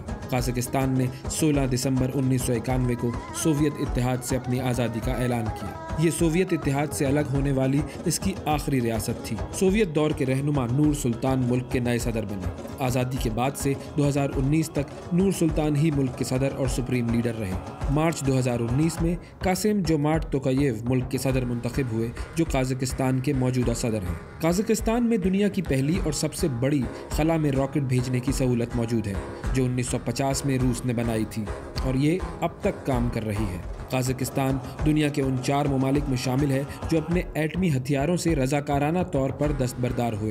काज़ाकिस्तान के अलावा यूक्रेन, बेलारूस और साउथ अफ्रीका इन ममालिक में शामिल है। काज़ाकिस्तान में इस्लाम 8वीं सदी में अरबों की वस्ती एशिया आमद से आया। 12वीं सदी के सूफी बुजुर्ग ख्वाजा अहमद यासावी का मज़ार 1379 में तैमूर लंग ने तामीर करवाया था। इसे यूनेस्को की जानिब से वर्ल्ड हेरिटेज साइट में शामिल किया गया है। ये मज़ार तैमूर दौर की तामीरात में से बेहतरीन हालत में मौजूद है। काज़ाकिस्तान में 131 नस्लों के लोग रहते हैं, जिनमें काज़क, रूसी, जर्मन, तुर्क और मंगोल शामिल हैं। इस तरह ये दुनिया के उन चंद ममालिक में शामिल है जहां बहुत ज़्यादा नस्लों के लोग रहते हैं। दुनिया की सबसे बुलंद चिमनी GRES-2 पावर स्टेशन, जिसकी बुलंदी 419.7 मीटर है, काज़ाकिस्तान के इलाके इकिबस्तूज में वाक़ है। घुड़सवारी का आगाज़ करने वाले यही काज़ाक लोग हैं। कज़ाकों ने दुनिया में सबसे पहले घोड़ों को पालतू जानवर बनाया। घोड़ों का गोश्त काज़ाकिस्तान के लोगों की खुराक का बड़ा हिस्सा है। घोड़ों पर बाज के जरिए शिकार करना यहाँ का पसंदीदा और रिवायती खेल है।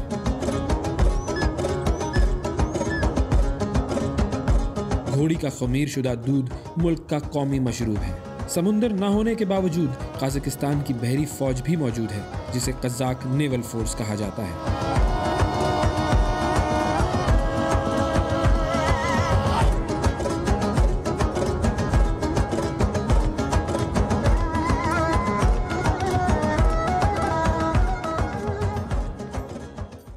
कैसा लगा काजाकिस्तान? बड़ा जबरदस्त, बड़ा कमाल, खूबसूरत। और घोड़े खाते हैं ये लोग। हाँ, ये भी कमाल की बात है। हाँ, आयशा से जरा हम पूछेंगे आयशा को कोई घोड़ों की डिश बनानी आती है या नहीं। चलो ठीक है, ये हो जाए। इस वक्त तक लेते हैं ब्रेक, ब्रेक के बाद दोबारा हाजिर होते हैं।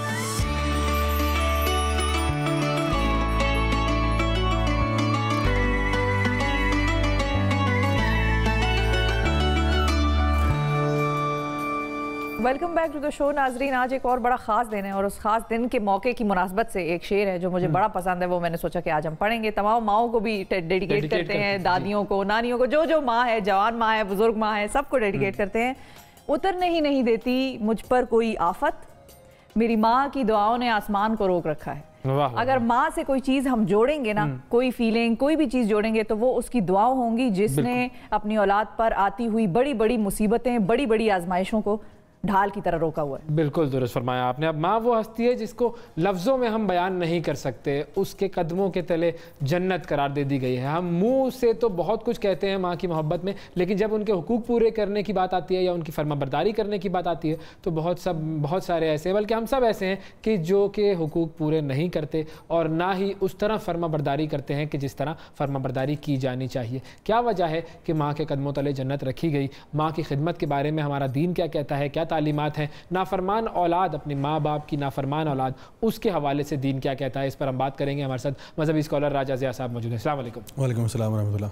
अच्छा, एक तो ये मदर्स डे का जो कॉन्सेप्ट है, ये तो हम पहले इसको इंडोर्स तो हम नहीं करते, लेकिन माँ को तो इंडोर्स करते हैं और वो ज़रूरी है और हमारे लिए तो हर रोज़ जो है वो हर दिन माँ का दिन होना चाहिए। तो अब हम पहले तो हम उससे जो western concept of mothers day है उससे हम लाताल्लुकी का ऐलान करके और जिसने यहाँ पर वो अडॉप्ट किया हुआ है, जो माँ बाप से लाताल्लुक है, दूर हैं, मिलते नहीं है, बात नहीं करते, वो आज के एक दिन अगर मिल लेते हैं तो उनको सलूट पेश करते हैं और ये दरखास्त करते हैं कि साल के बाकी 365 दिन भी इस किस्म के काम कर लिया करें। बिल्कुल कर लिया करें। अब हम आ जाते हैं कि हमारा जो दीन है वो हमें वालिदा के बारे में क्या सिखाता है, ख़ास तौर पर क्योंकि जब वो हदीस आती है, एक तो कि माँ के कदमों के तले जन्नत है, फिर दूसरी वो कि तुम में जो है वो पहले माँ का रुतबा, फिर माँ का रुतबा, फिर माँ का रुतबा, फिर बाप के रुतबे की बात होती है। तो क्या क्या हमें सिखाया जाता है? बिस्मिल्लाहिर्रहमानिर्रहीम। इसमें कोई शक की बात नहीं है कि माँ का मकाम जो है वो वालिदैन का जिक्र वैसे तो कुरान मजीद में आता ही है, लेकिन माँ का दर्जा और मकाम जो है वो बहुत अफजल है। और जिस तरह कि आपने हदीस का भी हवाला दिया यहाँ पे, जहाँ पे नबी करीम सल्लल्लाहु अलैहि वसल्लम के पास एक शख्स जब आके पूछता है तो वो माँ का दर्जा यानी 3 गुना ज़्यादा बता रहे हैं बाप से, और चौथे नंबर पर बाप का जिक्र आ रहा है। माँ के बारे में एक बड़ी ख़ास बात जो आपने कहा ना कि माँ के पाँव तले जन्नत है, इसकी एक बड़ी ख़ास वजह यह है कि माँ जो होती है ना, जब एक औरत माँ बनने जा रही होती है तो वो फैसला कर लेती है कि मैं अपना दिल जो है ना वो जिस्म से जुदा करके उसको ज़मीन पर घूमने फिरने दूंगी। और ये जो जज्बा है ना, और फिर उसका ख्याल रखना, उस दिल को फिर पालना, उससे मोहब्बत करना होता है ना बेसिकली, बिल्कुल ऐसे ही होता है। यानी वो वाकईतन एक फ़ैसला करती है कि मैं अपने अंदर एक चीज़ को पाल कर उसको फिर बाहर घूमने फिरने दूंगी, और फिर उसका दिल जो है वो उस दिल से लगा रहता है। और जिस तरह से वो उसकी तरबियत करती है, एक हमारे जो आइमा कराम गुजरे हैं उनमें से एक के पास एक शख्स आया और उसने कहा कि मेरी माँ जो है ना वो बहुत बुज़ुर्ग हो गई है और इतनी बुज़ुर्ग हो चुकी है कि अब वो जो है ना क़ज़ाए हाजत के लिए वो वॉशरूम तक नहीं जा सकती, तो कभी कभार वो अपने कपड़े इसी तरह गंदे कर देती है। तो मैं जो हूँ मैं उसके कपड़ों को साफ़ करता हूँ बिल्कुल उसी तरह जिस तरह वो मेरे कपड़े साफ़ किया करती थी। तो क्या बताइए कि मैंने उसका हक़ अदा कर दिया? तो उन इमाम ने कहा कि तुमने बिल्कुल भी हक़ अदा नहीं किया, इसलिए क्योंकि जब तू बचपन में गंदा हुआ करता था तो वो जब तुझे साफ़ करती थी तो वो मुस्कुराती थी, तुझे दुआएं देती थी कि अल्लाह इसको लंबी उम्र अता फरमा, इसको लंबी उम्र अता फरमा, इसका अगले जहाँ अच्छा कर, इसका ये जहाँ अच्छा कर। और जब तू अपनी माँ को चेंज करता है तो तू ये सोचता है कि ये कब मेरे ऊपर से अजियत उठेगी और कब ये जो मेरी बूढ़ी माँ है ये दुनिया से रुखसत होकर चली जाएगी। तो कहते हैं तेरी सोच में और तेरी माँ की सोच में उतना ही फ़र्क था जितना ज़मीन और आसमान में है। और एक और इसी तरह से अब्दुल्ला इब्न उमर जो है रज़ियल्लाहु अन्हु, वो एक दफ़ा हज के लिए गए हुए थे, तो वहाँ देखा कि काबा का तवाफ़ करते हुए एक यमनी शख्स था जिसने अपनी माँ को अपने कंधों पे उठाया हुआ था। अब सोचिए कि पूरा हज और उम्रा कर रहा है, कंधों पे माँ को उठा के कर रहा है। तो वो जब उसने देखा कि अब्दुल्ला इब्न उमर उसको देख रहे हैं तो वो उनके पास से गुजरते हुए उसने कहा, मुस्कुराते हुए कहा कि मेरी माँ ने तो मुझे ना घोड़ा बना दिया और मैं तो उसके लिए बस ऐसे हूँ जैसे सवारी का जानवर हूँ, तो मैं इसको कहाँ से कितने सालों से लेके घूम फिर रहा हूँ, तो क्या मैंने अपनी माँ का हक अदा कर दिया कि जो उसने मेरा ख्याल रखा था? मेरी माँ ने मुझे उठाया बचपन में, आज मैं अपनी माँ को उठा रहा हूँ, तो क्या मैंने हक अदा कर दिया? उसने कहा कि आपने अपनी माँ की एक जो हामिला जब थी तो एक जो कंट्रैक्शन है उसका भी हक अदा नहीं किया अभी। तुम समझते हो तुमने बहुत बड़ा तीर मारा है, अभी तक तुमने कुछ भी नहीं किया। तो ये माँ का तय हो गया कि हक अदा नहीं हो सकता, ये तो तय है, इस पे तो कोई फिर दो राय हो नहीं सकती। कोशिश सिर्फ कर सकते, कोशिश, हाँ वही मैं कहने वाला था कि कोशिश जो है वो अब क्या क्या होनी चाहिए और कैसी होनी चाहिए, उस हवाले से दीन हमें क्या गाइड करता है। देखिए, सबसे पहले तो मैं कहूँगा कि जो बदतरीन बात एक इंसान कर सकता है ना अपने वालिदैन के साथ और बिलखुसूस माँ के साथ, वो है कि उनकी नाफरमानी करना और उनके खिलाफ खड़े होना, उनके साथ जुल्म और ज्यादती करना, ये बदतरीन अमल है। अक्सर औकात हम लोग अपनी मालूमात, आपको तो पता ही है, हम लोग तो ट्रकों और बसों से भी बहुत कुछ सीख लेते हैं, जो पीछे अशार लिखे होते हैं। तो ये माँ की दुआ, जन्नत की हवा, तो आपने अक्सर जगह देखा होगा, या लिखा होता है ये सब मेरी माँ की दुआ है, ठीक है। तो मैं कहता हूँ देखो, माँ ने तो दुआ ही करनी है ना, वो कौन सी माँ है जो अपनी औलाद के लिए दुआ नहीं करती? तो सारों की माएँ अपने बच्चों के लिए दुआएं कर रही हैं। मैं कहता हूँ माँ की दुआ नहीं, माँ की बद्दुआ से डरो। उस दिन से डरो कि अगर तुमने माँ को इतना नाराज कर दिया कि वो माँ जो तुमसे इतना मोहब्बत करती है, तुमसे इतना प्यार करती है, वो भी तुझे बद्दुआ देने पे मजबूर हो जाए, तो उससे डरना चाहिए इंसान को। तो सबसे पहली बात ये कि जब हम कहते हैं ना कि वालिदैन के हुकूक किस तरह से पूरे किए जाएं, सबसे पहले तो अल्लाह के बंदो उनके आगे उफ तक नहीं करना आपने। अल्लाह ताला कुरान मजीद में कह रहा है, ये बात इरशाद फरमा रहा है कि माँ बाप के आगे उफ तक नहीं करना, यानी आपको कोई बात उनकी पसंद नहीं आ रही, हाँ वो अगर मिसाल के तौर पे यहाँ तक कि वो आपसे कुफर करवा रहे हैं, आपसे शिर्क करवा रहे हैं, तब भी आपने उनके साथ रवैया सही रखना है। हाँ, आपने उनकी बात उस पर अमल नहीं करना। अगर वो आपको कोई ऐसा काम कहते हैं जो कि अल्लाह ताला के दीन के खिलाफ है, वो तो एक उसूल है, तो वो आप नहीं करेंगे। लेकिन फिर भी ये आपको इजाजत नहीं है कि आप उनके साथ बदतमीज हो जाएं और आप चीखें और चिल्लाएं। हालांकि उफ का मतलब ये है कि इंसान बस जिस तरह हम कहते हैं ना, आइज रोल करना, बस ऐसे मुंह से हवा निकलना, ये भी नहीं करना। बिल्कुल, आप मुस्कुरा के उनके जो है ना बात माने उनकी। तो यहाँ पे तो फिर नाफरमानी के वो एक पहाड़ है जो बने हुए हैं कि आप अपने बुजुर्ग माँ बाप को निकाल देते हैं घरों से बाहर और ओल्ड होम्स में भेजा हुआ है और ना मिलने जाते हैं सिर्फ इसलिए कि वो शायद जिस क्लास में हम उठते बैठते हैं उसके साथ शायद उनकी जहनियत जो है वो ज़्यादा मैच ना करती हो। तो ये तो फिर बहुत शदीद। मैंने जी पूरे पाकिस्तान में डिफरेंट ओल्ड एज होम्स को विजिट भी किया और मैंने वहाँ के बुजुर्ग जो उनके हालात देखे हैं किस हालात में, और उनसे बात भी की है कि आप यहाँ आए क्यों।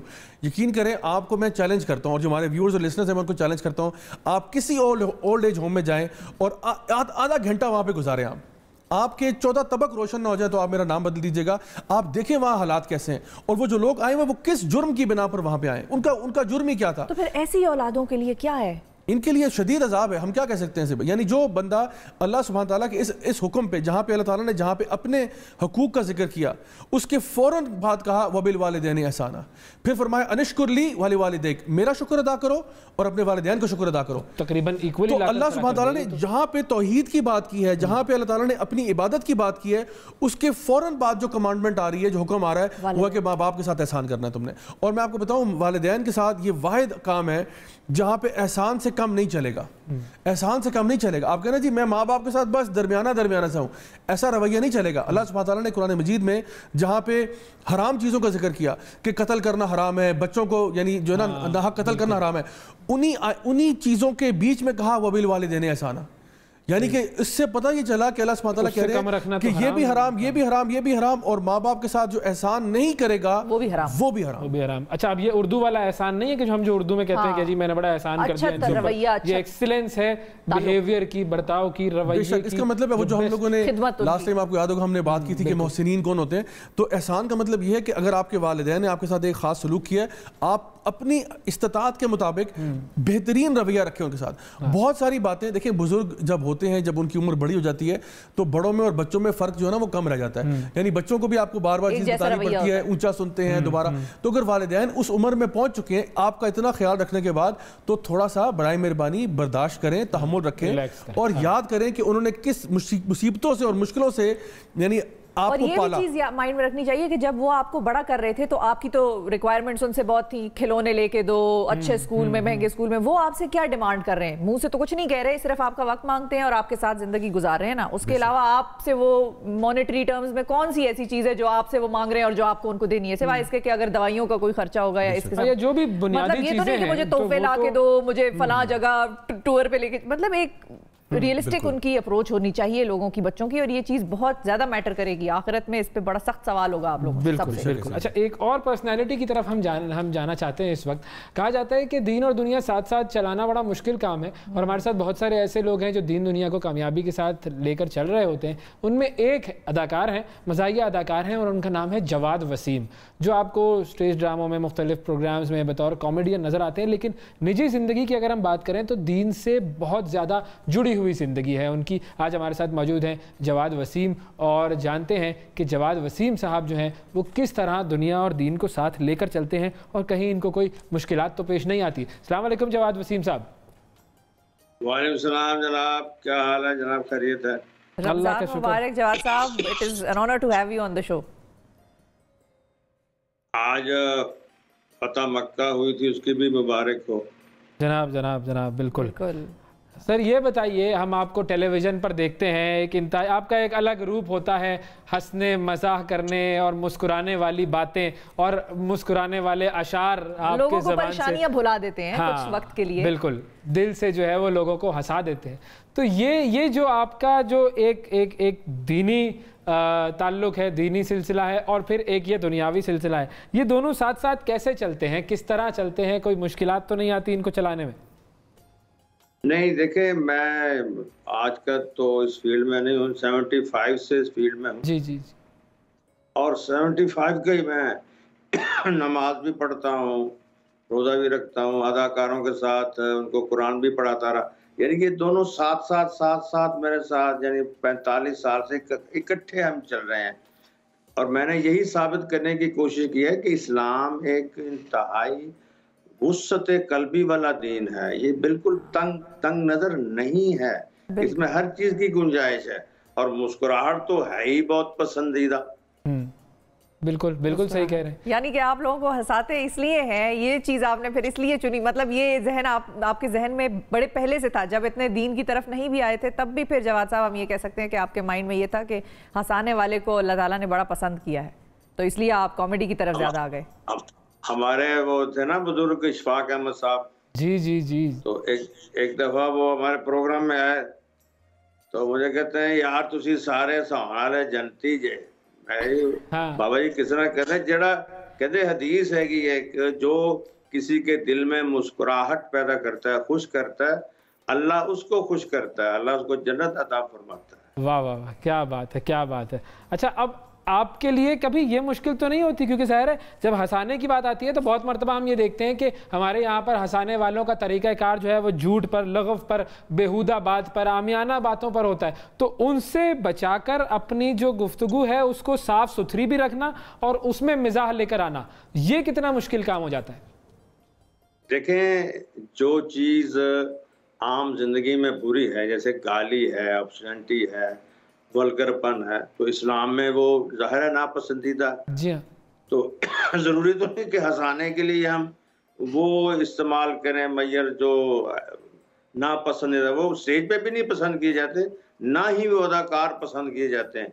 इसीलिए है सुहेल अहमद साहब हो, मैं हुआ, मामला साहब अल्लाह बख्शे, हम जितना भी हमारा ये ग्रुप था, इरफान हाशमी साहब, अनवर अली साहब, हमें लोग पसंद करते हैं और घरों में ले जाना, बिठाना, फैमिलीज के साथ पसंद करते हैं, क्योंकि वो एक पर्सनैलिटी डेवलप हो जाती है। इंसान के जो वो किरदार करता है उससे भी एक पर्सनैलिटी समझ आ जाती है कि ये है क्या असल में। बिल्कुल बिल्कुल। लेकिन अच्छा, एक और चीज़ भी होती है हमारे यहाँ, और वो भी हमने बड़ा देखा है कि अगर हम किसी शख्स को देखेंगे कि वो दीनदार ज़रा ज़्यादा है, दाढ़ी उसकी है लंबी, सर पे टोपी है, तो हम उससे ये एक्सपेक्ट नहीं करेंगे कि भाई उसने हल्का सा चुटकुला छोड़ा या मजाक कर लिया, किसी को हंसा लिया और फिर खुद भी हंसा। ये भी एक बड़ा मिसकंसेप्शन है। लोग कहते हैं अच्छा दीन की तरफ चले गए तो हंसना बिल्कुल जो है छोड़ ही दिया, बिल्कुल सीरियस, और हम इसी तरह आपकी दीन की बातों को सीरियसली लेंगे। हमारे यहाँ जो दीन है, आपको पता है कि हम साहों की तरफ से भी इसमें असर है कि वो जो हिंदू जोगी होते हैं ना, वो होते हैं बिल्कुल संजीदा, ना खाना, ना पीना, ना हंसना, ना शादी, ना। तो हमारे यहाँ भी वो फकीर का और वली का कॉन्सेप्ट वही हो गया। मुझे याद है एक दफा टीवी में मैंने किरदार किया था, एक फकीर का, एक बुजुर्ग था, वो कह रहा भूख है खादा नहीं जाता, प्यास है पीता, ना वो हंस रहा है ना वो शादी कर रहा है। तो इस्लाम में तो ये नहीं है ना, जरा तो हंसना बोलना। तो हमारी अम्मी जान आयशा सदीका फरमाती हैं कहा कि मुझे वो दिन याद नहीं कि हुजूर सल्लल्लाहु अलैहि वसल्लम घर में तशरीफ लाए और मुस्कुरा ना रहे हैं। तो मुस्कुराहट तो हमारी एक मुआशरत का एक खास पहलू है। हर चीज के रूल्स दे दिए हैं हमें, मुस्कुराना खुद भी और दूसरे को भी मुस्कुराने वाली बात करना। सही। अच्छा, एक और चीज़ बताइएगा, वो ये कि जब आपका एक दीनी हुलिया होता है और आप दीन की तरफ ज़्यादा होते हैं तो बाकी जो फनकार हैं वो कटना नहीं शुरू होते बहुत सारे कि अरे भाई ये इनके साथ हम बैठेंगे तो बड़ा ही अजीब सा लगेगा, हम तो अपनी तफरी नहीं कर सकेंगे, थोड़ा सा दूर हो जाते हैं, ऐसा होता है? कभी कभी होता है कि जवाब साहब जरा तुसी बाहर नहीं चले जाते। अच्छा, बाकायदा कह देते हैं? कभी कभी मजाक में कहते हैं, मेरे साथ तो सारे आपको पता है फ्री हैं, मेरे साथ तो ऐसी बात नहीं है, लेकिन कभी कभी कह देते हैं जवाब साहब जरा मुंह उधर कराएंगे गल। अच्छा, सही, मुंह उधर कर लें, कान भले ही खुले रहें, कोई मसला नहीं। सही। तो अब हम आपसे चाहेंगे कि कोई अच्छा सा कोई शेर ही सुना दें, कोई ऐसा या कोई मजेदार, कोई और लतीफा या कोई ऐसी चीज के जिससे हमारे व्यूअर्स भी जो देख रहे हैं उनके भी चेहरे पर इस वक्त रोजा ना लगे, मुस्कुराहट आ जाए। वो कहते हैं ना कि एक फैमिली था, उसने कभी रोजा रखा ही नहीं था। तो उसने कहा लोगों ने, भाई आप मुसलमान हैं, रोजा क्यों नहीं रखते? तो रोजे थे जून जुलाई के बड़े गर्म, लंबा रोजा तो उन्होंने रख लिया। अब रोजा रख के ना तो परेशान हो गया, अभी 17 घंटे कुछ खाना पीना नहीं है, तो एक दूसरे झगड़ना शुरू हो गया, भाई किसने कहा था, ये किसने कहा था? तो सुबह के 8 बज गए झगड़ते हुए। तो कहने अब क्या करें? कहने के चलो कुछ दस्तरखान तो लगाओ, कुछ अफ्तारी का सामान रखो, कुछ दिल को तसल्ली तो हो। वो समोसे और तरबूज और खजूरें और दूध सोटे ऐसे रख के बैठ गए और बातें शुरू हो गई। सही। जी जी, ये तो बड़े अहम मौके पर ये जो है वो चले। जी जी, आ गए जी जी जी। अच्छा, फिर सारे लवाजमात आ गए। किसी ने खजूर पकड़ी, किसी ने समोसा, और कह रहे हैं खुल ही जाना है रोजा, खुल ही जाता है, हर साल खुलता है, हौसला करो। औरत बोली हाय हाय ये केड़ा साडा मुकद्दर है जड़ा नहीं खुलना, खुल ही जाना रोजा। अब बाहर वेख सूरज डुबा के नहीं? वो कहता जी नहीं, ओ बड़े बड़े जहाज डुब जाते हैं तो ये भी डुब ही जाना, रोजा खुल जाना। एक पुराना ताला जड़ा नहीं खुलना। किसी ने समोसा पकड़ा हुआ, तेनू मैं छड़ना नहीं, एक बारी खोल लैन दे रोजा। कोई खजूर, और बाहर वेख सूरज डुबा के नहीं? कह जी नहीं, कहते ये किसी ना किसी लैके डुबेगा। फिर आखिर एक वो अंदर एक बूढ़ा सा आदमी था, उसने कहा भाई इतने रौला पाई जान दे, खुल जाना, कुछ टेलीफोन करके पता करो भी आज खुलना भी है कि नहीं। सही है, बिल्कुल हो सकता है ना ही को डिले हो जाए। क्या बात है, बहुत शुक्रिया जवाद साहब, वाकई आपसे बात करके बहुत अच्छा लगा और हमारी दुआ यह है कि आप इसी तरह तरक्की करते रहें, लोगों के दिलों में और लोगों के चेहरों पर मुस्कुराहट बिखेरते रहें। ये मामला क्या हो जाता है, ये इतनी सख्ती वाला मामला क्यों वाकई हमारे यहाँ पर ज़्यादा नहीं आ गया? हम हंसने मुस्कुराने में, और ज़ाहिर है जो बेहूदगी और जो आमियानापन है उसको हटाकर हम आम तरीके से, आम बोलचाल में अब अच्छी बातों के साथ डिसेंट एंटरटेनमेंट भी हम बिल्कुल होनी चाहिए जी। असल में नबी करीम सल्लल्लाहु अलैहि वसल्लम की हदीस के बारे में हम देखते हैं कि साहबा उनके बारे में कहते थे कि हम सब में से सबसे ज़्यादा जो कोई शख्स मुस्कुराया करता था वो नबी करीम सल्लल्लाहु अलैहि वसल्लम थे। और एक और साहबी ने ये बात जिक्र की कि मैंने जब भी आपकी तरफ देखा आपको मुस्कुराता हुआ पाया। तो अब फिर ऐसा क्यों है कि बाकी में एक बड़ा लम्हा फिक्रिया कि जो लोग दीनदार होते हैं वो अपने चेहरों पर बारंगी बुझा लेते हैं। हालांकि हमारे दीन का मिजाज ये है कि आप, यानी वही बात जिस तरह आपने कहा ना कि उसमें से अगर फजूल बातों को निकाल दी जाए, गाली गलौज निकाल दी जाए, अच्छे तरीके से खुश रहना, लोगों को खुश रखना, ये तो बहुत अच्छी बात है। बिल्कुल, बहुत शुक्रिया राजा साहब, वक्त दिया आपने। तो अल्लाह ताला हम सबको भी हमारे चेहरों पर हमारे दिलों को मुस्कुराता रखे और हमारे दिलों को मुर्दा भी ना करे। ये बैलेंस अल्लाह ताला हम सब के लिए करार पाए। एक ब्रेक लेते हैं, ब्रेक के बाद दोबारा हाजिर होते हैं।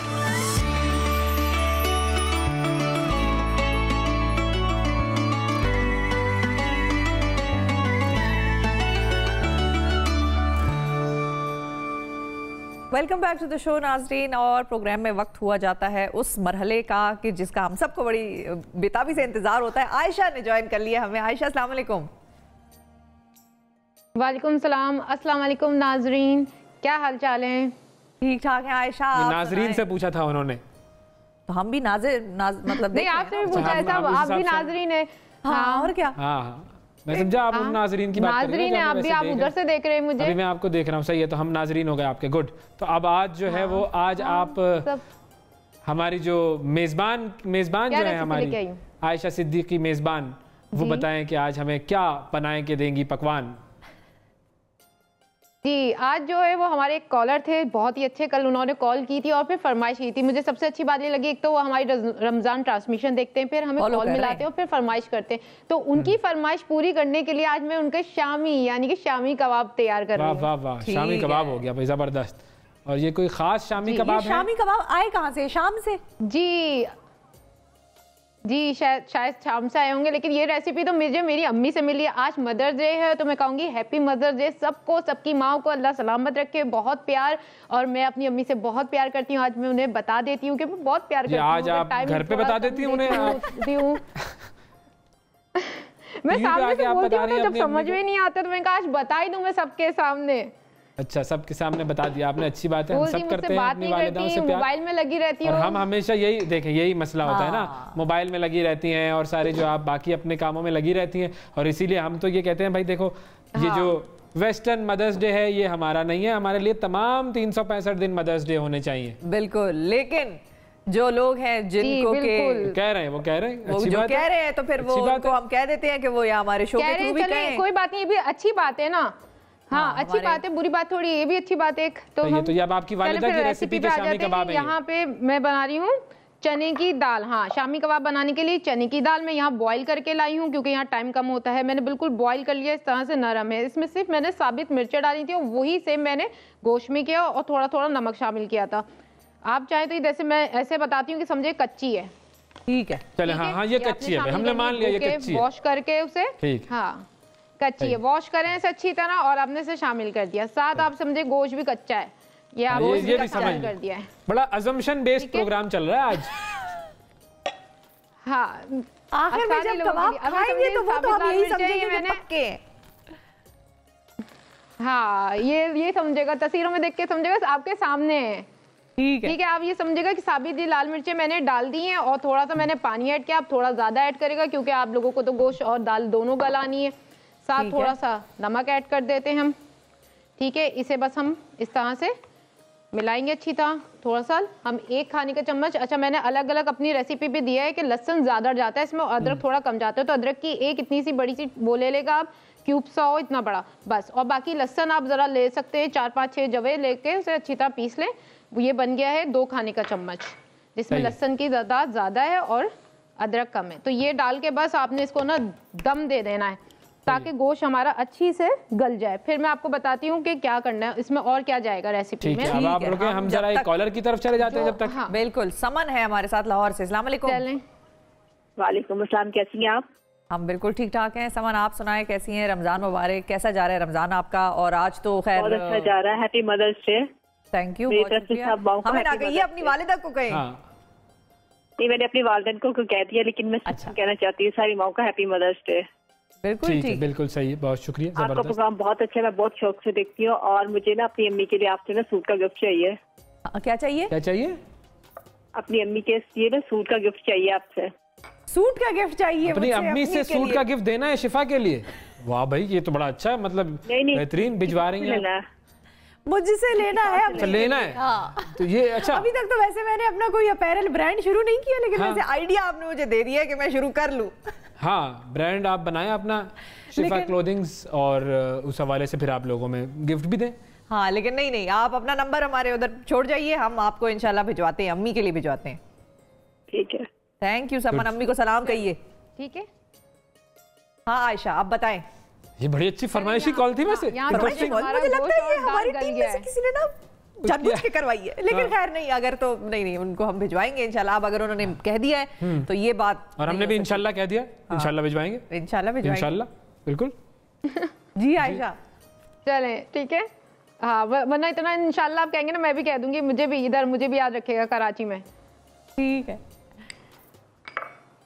ठीक है, बस ठीक है, इतना सा इंशाल्लाह नहीं बोला आपने। इंशाल्लाह। इसका जो बहुत मेन इसका मसाला है, मेन मसाला है जो उसमें एक नया अच्छा सा टेस्ट देगा और बहुत ही मजे का देगा, उसमें क्या क्या जाएगा? कूटा हुआ जीरा 1 खाने का चम्मच भर के, कुटा हुआ धनिया बिल्कुल ताज़ा, इसे फ्रेश आप कूटेगा जब भी डालेगा जब भी मज़ा आएगा। कहते थे ना नानी दादी के कबाबों में क्या मज़ा था और अब हमारे अम्मी के कबाबों में क्या जायका था, और जो आजकल बनाते हैं पैकेट खोला डाला और ख़त्म कहानी। तो वो ये मसला होता है कि हम पुराने रखे हुए मसाले डाल देते हैं तो उस वजह से टेस्ट नहीं आता। अगर आप बिल्कुल फ्रेश कूटें और डालें तो बहुत अच्छी डिश बनती है। नानी दादी भी तो पुरानी होती है, धनिया कुटी तो पुरानी नहीं होती क्या जी? हाँ, पुराने जमाने से उनका ताल्लुक होता है, वो भी हो जाएंगे कुछ ऐसे बात पुराने। हाँ? अरे मकसद तो सुने, वो पुरानी होती है। उनके जमाने में जिस तरीके से मसाले बनाए जाते थे वो सिलबट्टे पर पीस कर, और जो मेहनत मसाले बनाने में वो करती थी तो उसका भी तो जायका होता था ना। अच्छा ठीक है, चलें आप लोग इस बहस को खत्म करें, हम अबू धाबी चलते हैं। अबू धाबी चले भाई, अबू धाबी चलते हैं। अस्सलाम वालेकुम, दाऊद साहब हैं अबू धाबी। वालेकुम अस्सलाम दाऊद साहब, कैसे हैं आप? अल्लाह के शहर, आप सुना ठीक ठाक है वैस भाई, ठीक हो? बिल्कुल ठीक अल्हम्दुलिल्लाह। और ये आयशा जी क्या बना रही है? चांदी की कबाब बना रही है? ये आज कबाब, शामी कबाब बना रही हैं। माशाल्लाह माशाल्लाह। चले, और हमारे पसंद की भी चीज तो आज मेरी वाइफ बना रही है यहाँ पर। वो हाँ, वो क्या?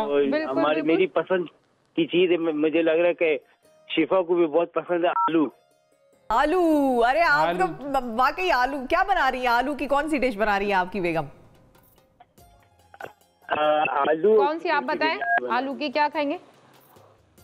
आलू चिकन बिरयानी। हाँ। जी बिल्कुल, आपकी फरमाइश पूरी हो जाएगी, हम अब बना के बताएंगे आपको अच्छी सी मजेदार। थैंक यू दाऊद साहब। समझ नहीं आया एक्चुअली हुआ क्या, मैं आयशा को मुझे समझ में नहीं आया। मुझे आलू की बात थी ना, आलू की बात थी, मुझे समझ में आ गई। ठीक है, उन्होंने जो डिश का नाम बोला वो मुझे समझ में नहीं आया, वो आयशा को समझ में आ गया। अब आयशा, बात यहाँ पर ऐसी है कि वो हमें ये बता रहे थे कि उनकी बेगम ने आज उनकी पसंद की डिश जो है वो बनाई है घर पर, और वो डिश थी आलू चिकन बिरयानी। हाँ ओके, तो आयशा ये समझिए कि उनसे आलू चिकन बिरयानी की फरमाइश हो रही है। ऐसा नहीं था, कर देते हैं आयशा से फरमाइश करने में हमें कौन सी देर पका ली ना, नई डिशेस लेके आए, नई डिश लेते हैं। सही है, पूरा प्रॉपर टैलेंट लोगों के सामने आए। ठीक है, अच्छा एक और कॉलर है हमारे साथ कराची से। अस्सलाम वालेकुम। अस्सलाम वालेकुम। वालेकुम अस्सलाम जनाब, कैसे हैं? भाई कैसे मिजाज है? खैरियत से हैं? सुल्तान बात कर रहा हूं कराची से। क्या बात है, सुल्तान साहब तो हमारे कोई रेगुलर कॉलर हो गए हैं। बिल्कुल जी जी, मैं गालिबन मैंने कल भी किया था प्रोग्राम, मगर वो मुझे लाइन लगी मिली थी। प्रोग्राम इतना अच्छा है आपका कि बिल्कुल दिल चाहता है कि बस बात करूं आपसे। वाह वाह, चलें भाई कीजिए बात, क्या कहेंगे आज आप आज के दिन के हवाले से? जी आज का अच्छे दिन है। आज आपने बताया ये काम आप, मैं ये कहना पूछना चाह रहा था, एक सवाल पूछना चाह रहा था आपसे मैं खाली में, कि आप डॉक्यूमेंट्स जो आप करते हैं और आप जो दिखाते हैं तो वो इतना खूबसूरत लगता है, आपकी आवाज में इतना खूबसूरत लगता है कि दिल चाहता है बस हम वहीं पहुंच गए। वो जो मुल्क के हवाले से बात कर रहे हैं? जी जी जी जी जी, मैं शहरी में देख रहा था। अरे सर थैंक यू, बहुत शुक्रिया। वो विजुअल्स ही इतने खूबसूरत होते हैं, वो इतना अच्छा हमारी टीम बनाती है उसको एडिट करके, और हमारा भी देखने के बाद दिल चाहता है कि हम भी चले जाएं वहाँ पर, घूम फिर कर आएं। आज सुल्तान साहब ये बताएं, बेगा अपनी जो घर में आपके क्या पक रहा है, आज की क्या डिश है आपकी? सुल्तान भाई, सुल्तान अर्तगरुल, चले सुल्तान अर्तगरुल, सुल्तान, मुझे तो सुल्तान सुलेमान याद आ गया वैसे। अच्छा, तो सुल्तान साहब की कॉल ड्रॉप हो गई। जी आयशा की तरफ चलते हैं। आयशा ने कुछ फर्दर डेवलपमेंट हुई है वहाँ पर? हाँ, मैंने कुटा हुआ धनिया डाला था, कुटा हुआ जीरा डाला था, एक भर के चम्मच फ्रेश कुटा हुआ कुटी हुई काली मिर्च डाली थी 2 खाने के चम्मच, और साथ पिसा हुआ गरम मसाला डालता 1 चाय का चम्मच, बल्कि 1 खाने का चम्मच, वो डाल के फिर मैंने उसे अच्छी तरह मिक्स किया। सब कुछ चीज़ें गल चुकी थी, खुश्क हो चुका था, और इसमें मैंने 1 अंडा शामिल किया और इसे अच्छी तरह पीसने रख दिया है। जब ये बिल्कुल अच्छा पीस जाएगा तो हम इसमें हाथ से कटे हुए, चॉपर में नहीं करेगा उसका अच्छा टेस्ट नहीं आता, बिल्कुल हाथ से चॉप हुए हुए हरी मिर्चें, हरा धनिया और पुदीना शामिल करेंगे। ठीक है, फिर ठीक जी, आप वो कर लीजिए, कीजिए। हम आते हैं आपकी तरफ दोबारा। शोर शराबे वाला जो मामला है ये आप निपटाइए, हम आते हैं। जी बिल्कुल सही। अच्छा, अब वजारत इंसानी हुकूक जो है उसके साथ कंसल्टेंट के तौर पर काम करने वाली ट्रांसजेंडर आयशा मुगल को बैनुल अक़वामी मैगज़ीन पिंक की तरफ से जारी करदा लिस्ट 2020 में दुनिया की 28 कामयाब ट्रांसजेंडर्स में शामिल किया गया है। आयशा मुगल ने 2019 में UN convention all kind of discrimination against women में पाकिस्तानी वफ्द की नुमाइंदगी की थी। आयशा मुगल पाकिस्तान का फ़ख्र हैं और वो न सिर्फ अपनी कम्युनिटी बल्कि ख़वातीन के हुकूक़ के लिए भी काफ़ी काम कर रही हैं। मौजूदा हालात में आयशा अपनी कम्युनिटी के लिए किस तरह काम कर रही हैं, इन हालात में जो ट्रांसजेंडर कम्युनिटी है उनको क्या मसाइल हैं, किस तरह के मसाइल का सामना है, इस हवाले से भी बात करेंगे। हमारे साथ आयशा मुगल मौजूद हैं। अस्सलाम वालेकुम आयशा। जी वालेकुम अस्सलाम अवैस, कैसे हैं आप? बिल्कुल ठीक, आपका क्या हाल है? मैं बिल्कुल ठीक हूँ एंड थैंक यू कि आपने मुझे दोबारा अपने शो पे दावत दी।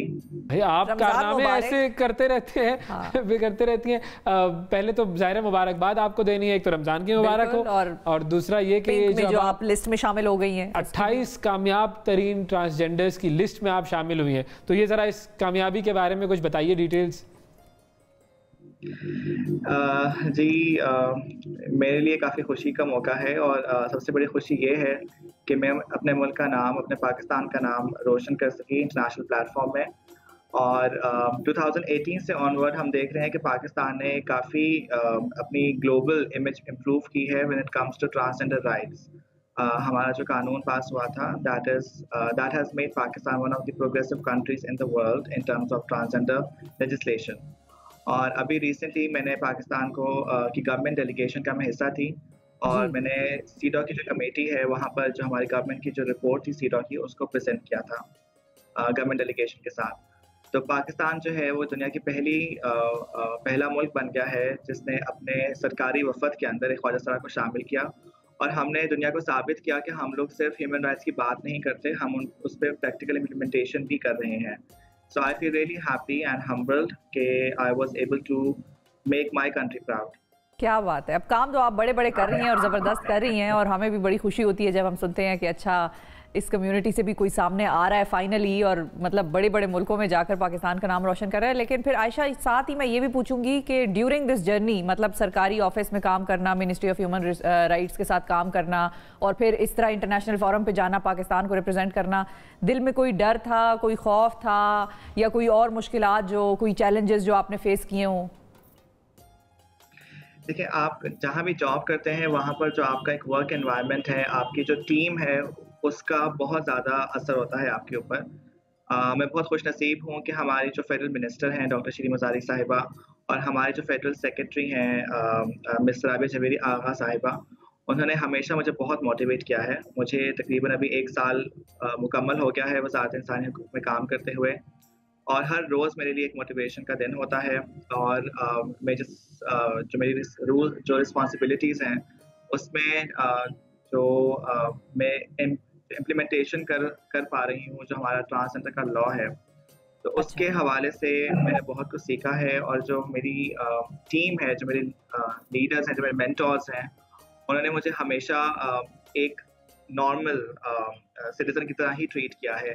और यही आई थिंक मैं चाहती हूँ कि हम लोग ट्रांसजेंडर अफराद को उसी तरह देखें जिस तरह हम आम मर्द और एक आम लड़की को देखते हैं, बिकॉज जो आपका टैलेंट है, जो आपकी स्किल्स हैं, वो आपके जेंडर पे डिपेंडेंट नहीं होती। बिल्कुल। अच्छा आयशा ये बताएं कि ख़वातीन के लिए आप काम कर रही हैं, बेसिकली जो आपने वहाँ पर बाहर जो आपने काम किया वो ख़वातीन के हवाले से था क्योंकि ख़वातीन के एक फोरम पे बात हो रही थी वो। अब जो पाकिस्तान में ख़वातीन के हवाले से तो ठीक है, बहुत अच्छी बात है कि आप भी काम कर रही हैं, बहुत से और इदारे हैं जो काम कर रहे हैं, लेकिन ट्रांसजेंडर्स के हवाले से आप कौन सा ऐसा काम कर रही हैं जो उनकी ज़िंदगियों में कोई डिफरेंस पैदा कर रहा है? देखिए सबसे पहले तो जैसे मैंने बताया कि 2018 में लॉ पास हुआ था और लॉ जो है वो हमें राइट ऑफ आइडेंटिफिकेशन देता है। तो अभी इस लॉ की इम्प्लीमेंटेशन के लिए गाइडलाइंस बनाई जा रही हैं, जितने भी गवर्नमेंट डिपार्टमेंट्स हैं उनको सेंसिटाइज किया जा रहा है और साथ साथ जो ट्रांसजेंडर कम्युनिटी है जो ग्रास रूट लेवल पे है उनको एजुकेट किया जा रहा है कि वो अपने ह्यूमन राइट्स के किस तरह से वो हासिल कर सकते हैं। जैसे कि अभी जो ट्रांसजेंडर हैं वो आईडी कार्ड अपना बना सकते हैं, अपनी सेल्फ आइडेंटिफिकेशन के बेसिस पे वो अपना शनाख्त का जो हक है जो काफ़ी सालों से जब से पाकिस्तान बना था वो नहीं था ख्वाजा सराओं के पास, लेकिन अब वो जो शनाख्त का हक है वो है। और जो उसके अलावा जो बेसिक ह्यूमन राइट्स हैं जैसे राइट टू एजुकेशन है, राइट टू एम्प्लॉयमेंट है, right to access to the public places है, उसको हम इंश्योर कर रहे हैं। हम देखते थे कि जो पुलिस की तरफ से ट्रांसजेंडर अफराद को बहुत सारे मसाइल का सामना था, तो पुलिस के लिए मिनिस्ट्री ऑफ ह्यूमन राइट्स के साथ मिलके मैंने भी गाइडलाइंस डेवलप की थी और इसी तरीके से अभी हम डॉक्टर्स के लिए गाइडलाइंस बना रहे हैं, क्योंकि ट्रांसजेंडर और जेंडर स्टडीज़ का जो टॉपिक है पाकिस्तान में वो बहुत कम यूनिवर्सिटीज़ में पढ़ाया जाता है। हमारे मुल्क में जो डॉक्टर्स हैं वो भी जो WHO की गाइडलाइंस है रिगार्डिंग ट्रांसजेंडर उनको उस तरह से फॉलो नहीं करते जिस तरह से उनको फॉलो करना चाहिए। तो अभी हम डॉक्टर्स जी अच्छा ये भी बताइएगा कि इन हालात में जो कोरोना वायरस और लॉकडाउन वगैरह के जो हालात हुए उसमें ट्रांसजेंडर कम्युनिटी कितना मुतासर हुई और उनकी मदद के हवाले से फिर क्या इकदाम किए गए?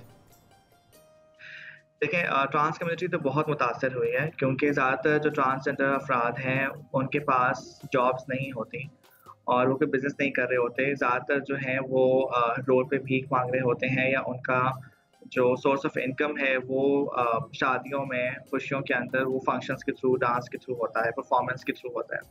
तो अब क्योंकि लॉकडाउन है और 2 महीने होने वाले हैं तो उनका जो ऑलमोस्ट रोज़गार था वो इफ़ेक्ट हुआ है। तो इसके लिए हम लोग मिनिस्टर ऑफ ह्यूमन राइट्स अभी UNDP के सपोर्ट के साथ एक रैपिड नीड असेसमेंट कर रहे हैं हम लोग, और उसके बाद हम पिंडी इस्लामाबाद में जो मदरसा हैं उनको हम हेल्प उनके लिए एक रिलीफ पैकेज प्रोवाइड करेंगे। लेकिन अब हमने ये डिफरेंट सिविल सोसाइटी ऑर्गेनाइजेशन के साथ मिलके हमने मुख्तलिफ मदरसाओं को राशन डिस्ट्रीब्यूट किया है, उनको फाइनेंशियल हेल्प जो है थोड़ी बहुत वो दी जा रही है। लेकिन अभी soon we will be launching a relief package with the support of UNDP। और कोई हमारे पास ऐसा डेटाबेस है कि इतने ख्वाजा सरा हैं पाकिस्तान में, इस शहर में डिस्ट्रीब्यूटेड हैं, उनकी एजेस और उनकी तमाम डिटेल्स के हवाले से कोई डेटाबेस ऐसी बनी हुई है हमारे पास, या उस पर कोई काम हो रहा है? अब ऐसे आपने बहुत इंपॉर्टेंट सवाल किया है। हमारे पास अभी तक कोई एक प्रॉपर डेटाबेस नहीं है, क्योंकि लॉग को अभी 2 साल ही हुए हैं बने हुए। तो अभी जो ख्वाजा सरा अफराद हैं वो प्रॉपर भी रजिस्ट्रेशन करवा रहे हैं। तो अभी ID कार्ड का जो प्रोसेस है वो बन रहा है, लेकिन अभी ये जो मैंने आपको बताया है कि हम लोग UNDP के साथ मिलकर रैपिड नीड असेसमेंट कर रहे हैं, इसके अंदर जो हमारा पहले ही प्रायोरिटी है वो सेंसस है, कि हम काउंटिंग कर सकें, हम एक डेटाबेस बना सकें कि पाकिस्तान में कितने ख्वाजा सरा मौजूद हैं, क्योंकि अभी तक हमारे पास कोई ऑफिशियल स्टैटिस्टिक्स नहीं है। तो हम इस पे काम कर रहे हैं। ठीक है, बिल्कुल ठीक। बहुत शुक्रिया आयशा, वक्त दिया आपने, और वाकई बड़ी अहम बातें हैं ये। हमें ये ख्याल करना है कि कम्युनिटीज़ जो हैं इस वक्त में मुतासिर ना हो। बिल्कुल। और जाहिर है काम बहुत सारे लोग कर रहे होते हैं, लेकिन जब ऐसे लोग सामने आते हैं और काम करते हैं और पाकिस्तान का नाम जो है वो सारी दुनिया में आगे बढ़ाते हैं, फैलाते हैं, तो फिर दिल बड़ा होता है कि वाकई हमारे यहाँ पर ऐसे लोग मौजूद हैं। बिल्कुल ऐसा ही है, काम कर रहे हैं। अच्छा, आयशा की तरफ चलते हैं हम, कराची। आयशा, आपकी तरफ आ गए हैं हम वापस? जी बिल्कुल, मैंने कबाबों का कीमा बिल्कुल बारीक पीस लिया था। इसमें मैंने हरा धनिया जो मेरे पास बारीक चॉप कटा था वो डाला है, पुदीना वो मैंने चॉप करके फ्रेश, क्योंकि वो अगर मैं चॉप करके पहले से रख देती उसकी खुशबू निकल जाती, तो वो डाली, और हरी मिर्च डाली, और इस तरह से कबाबों की शेप दे ली है। अंडा भी डाला है इसमें? पैन गरम कर रही हूँ और यहाँ डालूंगी। जी, अंडा भी डाला है आपने इसमें? जी, अंडा भी डाला है। एक अंडा मैंने पीसते टाइम डाला था और एक टाइम में जब मिक्स कर रही थी तो जब मैंने डाला था। अब मैं ले रही हूँ मिज़ान कैनोला ऑयल, जो कि कोलेस्ट्रॉल फ्री है और बहुत हेल्दी है। इसमें आप अपने खाने बनाए तो खाने की ग़िज़ाइयत और जायके को बरकरार रखता है, तो मैं इसका इस्तेमाल कर रही हूँ। या फ्राइंग के लिए शैलो फ्राई कर रहे हैं तो आप इतना ही ले सकते हैं। ये देखें, पैन में मैंने इतना लिया, इसे गर्म करूँगी और उसमें कबाब फ्राई करूँगी, और ये हमारी कबाब, शामी कबाब बिल्कुल रेडी है। ठीक है। अच्छा, इनमें भी आप बाद में भी एग लगा सकते हैं फ्राई करने से पहले, या नहीं? कुछ लोग तो करते हैं ऐसा भी। क्या कर सकते हैं? अंडा लगाते हैं ना कबाब के ऊपर फ्राई करने से पहले। हाँ, वो जाली वाले कबाब होते हैं, जाली वाले शामी कबाब होते हैं। उसे खूब अंडे को ना इतना फेंटते कि उसके झाग बन जाते हैं, फिर उसमें खूब कोट करते हैं, और वो जाली वाले कबाब कहलाते हैं। अच्छा, जाली वाले, ये असली वाले? जी। अच्छा, ठीक है। नहीं, वो जाली नहीं, नेट वाली जाली समझे। अच्छा, नेट वाली जाली, ठीक है। ये कौन से कबाब होते हैं? ये नाम इन्होंने अब कहा है तो ऐसे होते होंगे। मजीद बात करते हैं, जरा एलैबोरेट करें आयशा हमारे लिए कि ये जाली और ये नॉन जाली कबाबों का क्या फ़र्क है, क्या डिफरेंस है। एक ब्रेक पे हम जाते हैं नाजरीन, ब्रेक से जब वापस आएंगे तो आयशा से इसी सवाल का जवाब लेंगे।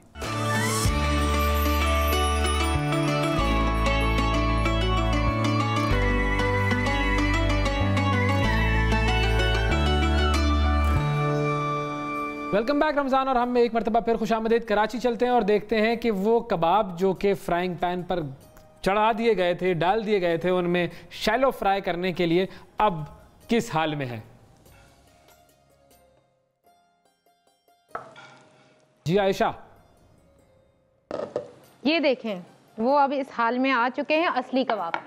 क्या बात है, असली कबाब। अच्छा आपने वो छेड़ दी ना दोबारा, वो नकली कबाब और असली कबाब की बात। हाँ, मुझे पता था मैं छेड़ूं ना छेड़ूं। ये जाली वाले कबाब कौन से होते हैं? मुझे पता था मैं छेड़ूं ना छेड़ूं। हाँ, जाली वाले ये होते हैं, जाली जो होती है वो अंडे की एक जाली का कोड होता है। जब बाहर अंडे वाले बर्गर नहीं आपने खाए, उसमें कहते हैं अंडे वाला बर्गर और बहुत टेस्ट होता है, बहुत जायका होता है। अंडे वाला बर्गर भी क्यों होता है? कराची की ही सौगात है। अच्छा वो क्यों होता है? जी कराची की। जी बताइए उसका टेस्ट क्यों इतना अच्छा होता है? हालांकि वो दाल के बनते हैं फिर भी उसमें इतना अच्छा टेस्ट क्यों होता है? क्योंकि उसमें जो मैंने आखिर में मसाले शामिल किए थे वो है उसमें कुटी हुई काली मिर्चें जाती हैं, कुटा धनिया जाता है, कुटा हुआ जीरा जाता है, पिसा हुआ गरम मसाला जाता है, तो उसका टेस्ट बहुत अच्छा होता है। साथ उसे अंडे में खूब अंडे का झाग बनाया जाता है, खूब इतना उसे फ्लपी कर देते हैं भर के, फिर उसमें खूब कोट करके उसे तलते हैं और फिर उसे बर्गर में रख के देते हैं। तो वो जाली वाला कबाब कहलाता है जिसके ऊपर अंडे का झाग लगा हुआ होता है। जी वो ठीक है जी, बेहतरीन, जबरदस्त। जी जाल लगा होता है, झाग लगा होता है। ओके जी, हमारे साथ एक कॉलर है। अस्सलाम वालेकुम। जी वालेकुम सलाम। शिफा, राशिद बोल रहा हूँ कराची से। जी राशिद साहब, रमजान मुबारक। रमजान मुबारक हो आप लोगों को भी। बहुत अच्छा प्रोग्राम होता है यूजुअल, आप लोगों की ये नशरियात भी बहुत अच्छी जा रही है माशाल्लाह। बहुत शुक्रिया जी, बहुत शुक्रिया।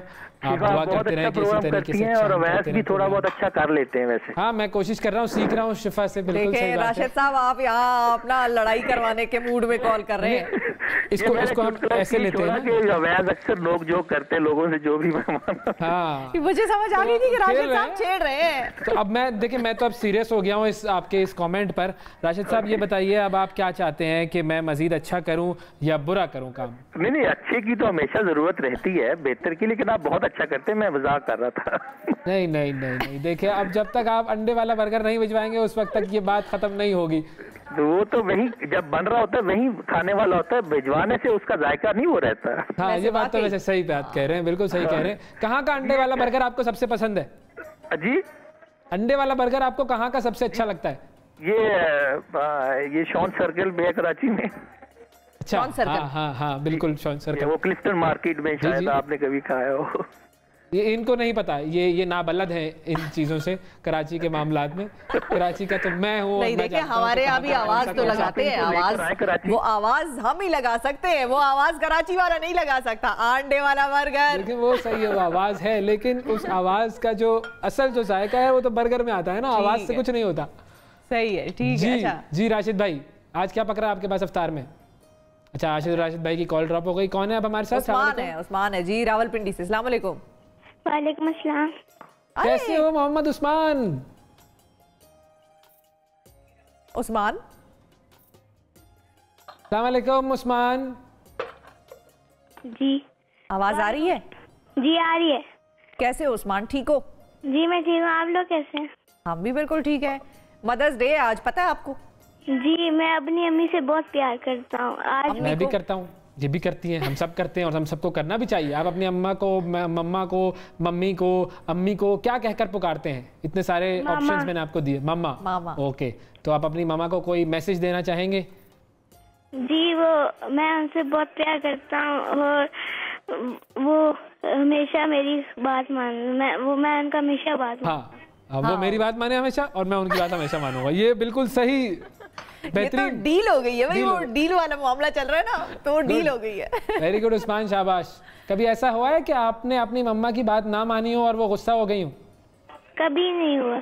कभी नहीं हुआ। वो उस्मान अच्छा बच्चा है। Very good, very good. ठीक है उस्मान, अच्छे बच्चे ही रहना और मामा की बातें मानते रहना। मामा जो कहती है ना वो सही कहती हैं। ये जब अपनी बातें भी मनवा लेना। एक मौका आएगा जिंदगी में जब तुम्हें अपनी बात मनवानी पड़ेगी मामा को, वो मौका आएगा तो फिर उस वक्त बात करेंगे उस हवाले से। ठीक है, बहुत अच्छे लगते हैं। अवैस भाई तो मुझे बहुत अच्छे लगते हैं। I love you too. ठीक है, थैंक यू उस्मान। अच्छा जी, ओमान से अगले कॉलर है हमारे साथ ताहिर साहब। अस्सलाम वालेकुम। वालेकुम अस्सलाम ताहिर साहब, रमजान मुबारक। कैसे हैं आप? रमजान मुबारक। तो वैसे ही आप कैसे हैं? ठीक ठाक हैं? बिल्कुल ठीक, अल्हम्दुलिल्लाह, अल्लाह का शुक्र। फरमाइए जी, क्या कहेंगे? ओमान की अफ्तारी का तो जरा कुछ बताएं। जी ओमान से। हाँ, ओमान की अफ्तारी का बताएं ना। हम 1 घंटा लेट हैं आपसे। जी एक घंटा लेट होते हैं नॉर्मली हम ना आपसे। हाँ अच्छा। ये तो है, 1 घंटा लेट तो होती है। मैं खाने का पूछ रही हूँ, मैं दरअसल आप मेरी बात नहीं समझ रहे। हाँ, वो वाइफ बना रही है, किचन में बिजी हैं, और मैं आपका प्रोग्राम देख रहा था। और नॉर्मली हम देख रहे होते हैं आपको, आप कनेक्ट होते हैं कराची स्टूडियो से, तो बहुत एंजॉय करते हैं। थैंक यू जी, बहुत शुक्रिया, बहुत शुक्रिया। आज क्या आपके इफ्तार में इंतजाम है? जी फरमाइए। जी ताहिर भाई। जी मैं ये कहना चाह रहा था कि ओमान हमारा नेबरिंग कंट्री है जी, तो आप इसके ऊपर भी डॉक्यूमेंट्री बनाएं, मतलब बहुत पीसफुल कंट्री है और हम लोग बड़े खुश हैं यहाँ पे। और ठीक है, ये कर देते हैं। रहते हैं, इसका नाम सलाला है और सलाला बहुत अमेजिंग सिटी है। सलाला बिल्कुल, एक सीजन आता है सलाला, बिल्कुल। तो बस ठीक है, आपने फरमाइश कर दी, अब ये जरूरी हो गया है, ओमान पर कर देते हैं। ठीक है भाई। हाँ जी, एंड ऑफ जुलाई एक सीजन आता है, इसके ऊपर डॉक्यूमेंट्री बनाए और लोग इसको बड़ा पसंद कर रहे हैं। बस हमारी दुआ ये है कि हम वहाँ आकर भी एक डॉक्यूमेंट्री बना लें, और क्या, इससे तो अच्छा और क्या हो सकता है। आते हैं, बहुत सारे चैनल्स ने बनाई हुई हैं और आते हैं यहाँ पे लोग। ठीक है, बिल्कुल ठीक है। बहुत शुक्रिया ताहिर साहब, बहुत शुक्रिया। अच्छा जी। तो आयशा से पूछें कि क्या सेकंड रेसिपी है उनकी, या फिर ब्रेक ले लें? नहीं, हमें एक और बड़ी खास चीज की तरफ जाना है। या फिर खास चीज की तरफ? वो खास चीज ये है कि हम देखते हैं हमारे यहाँ बहुत सी ऐसी खवातीन हैं जिनको ये कहा जाता है कि भाई औरत तो कुछ नहीं कर सकती, औरत ज्यादा मेहनत वाला काम नहीं कर सकती, लेकिन ये खातून जो हैं वो अपनी मेहनत भी कर रही हैं, डटी हुई हैं। आज़म उनका ये है कि उन्होंने अपना और अपने बच्चों का पेट पालना है, और वो कैसे कर रही हैं, जरा ये जबरदस्त काम उनका देखें।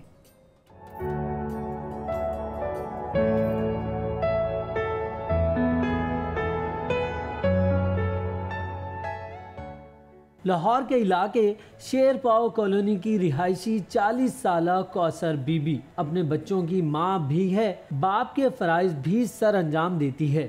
शोहर के इंतकाल के बाद कौसर बीबी ने हालात का रोना रोने के बजाय बच्चों के निवाले का सोचा, हाथ फैलाने के बजाय बच्चों के रिज्क की जिम्मेदारी खुद उठा ली। कौसर बीबी 4 बच्चों की माँ है। सुबह सवेरे घर का काम निपटाकर बच्चों को रोटी देने के बाद कौसर बीबी घर से रोजगार के लिए निकलती है। बड़ा बेटा रमजान खुद माँ का रिक्शा धोता है और सवारी तैयार करता है। मुझे 4 साल हो गए रिक्शा चलाते हुए। 4 साल से बस अपने बच्चों को ये स्कूल जाते हैं, वो भी स्कूल जाती है। सुबह उठ के इनको नाश्ता दिया, स्कूल खुद छोड़ के आती हूँ, फिर पिकिंग ड्रॉप भी मैंने लगाई, उन बच्चों को भी मैं छोड़ के आती हूँ, फिर मैं आके अपने घर का देखभाल करती हूँ। दिन भर मुश्किलात से वास्ता जरूर पड़ता है, लेकिन बाहिम्मत माँ कभी नहीं थकती। अपने बच्चों को हक हलाल का खिलाएं। अगर आप बच्चों को हक हलाल का खिलाएंगे तो बच्चे आपके फर्मा बरदार रहेंगे। रिक्शा चलाते हुए कोई खातून कौसर बीबी की सवारी बने तो शौक से दरवाजा खोलकर खुश आमदीद कहती है। क्या बात है। ऐसी होती हैं बाहिम्मत ख़वातीन जो कि हर मुश्किल के बावजूद जब डट जाती हैं तो फिर वो कर जाती हैं। बिल्कुल दुरुस्त भाई, सलाम है, सलूट है कौसर बीबी को। और वाकई जो इन्होंने बात की हक हलाल के लिए, जब हक हलाल की कमाई करनी होती है ना, तो उसके लिए फिर आपको ये नहीं सोचना कि काम जो है वो किस तरह का काम है, मेहनत तलब है या नहीं, और लोग क्या सोचेंगे। बेहतर काम, सही काम और अच्छा काम, हक हलाल की रोजी वाला काम वो करना चाहिए। तो बहुत ज़बरदस्त, बहुत आला पैकेज था भाई, बहुत ज़बरदस्त। अच्छा, आयशा की तरफ चलते हैं। आयशा जी, ये बताइए कि अब आपकी जो दूसरी रेसिपी है वो क्या है, कैसी बनेगी, और हम उससे किस किस्म का टेस्ट एक्सपेक्ट करें? जी, ये है स्ट्रॉबेरी डिलाइट। स्ट्रॉबेरी जैसे कि अब ख़त्म हो गई है, कराची में नहीं मिल रही, अब पता नहीं मुझे इस्लामाबाद में है कि नहीं है, लेकिन फिर मैंने इसे सोचा कि खुद ऐसा बताऊं कि वो बच्चे तो ज़िद करते हैं, और आज मदर्स डे है तो मदर्स को तो बच्चे गिफ्ट देते हैं, तो मदर्स क्या कहती हैं कि ना एक अपने बच्चों को ना अच्छा सा मीठा बना के खिलाएं, तो इसलिए मैं बना रही हूँ आज स्ट्रॉबेरी डिलाइट। इसे बनाने के लिए मैंने स्ट्रॉबेरीज ली हैं, लेकिन वो कैन वाली ली हैं क्योंकि नहीं मिल रही थी यहाँ पे।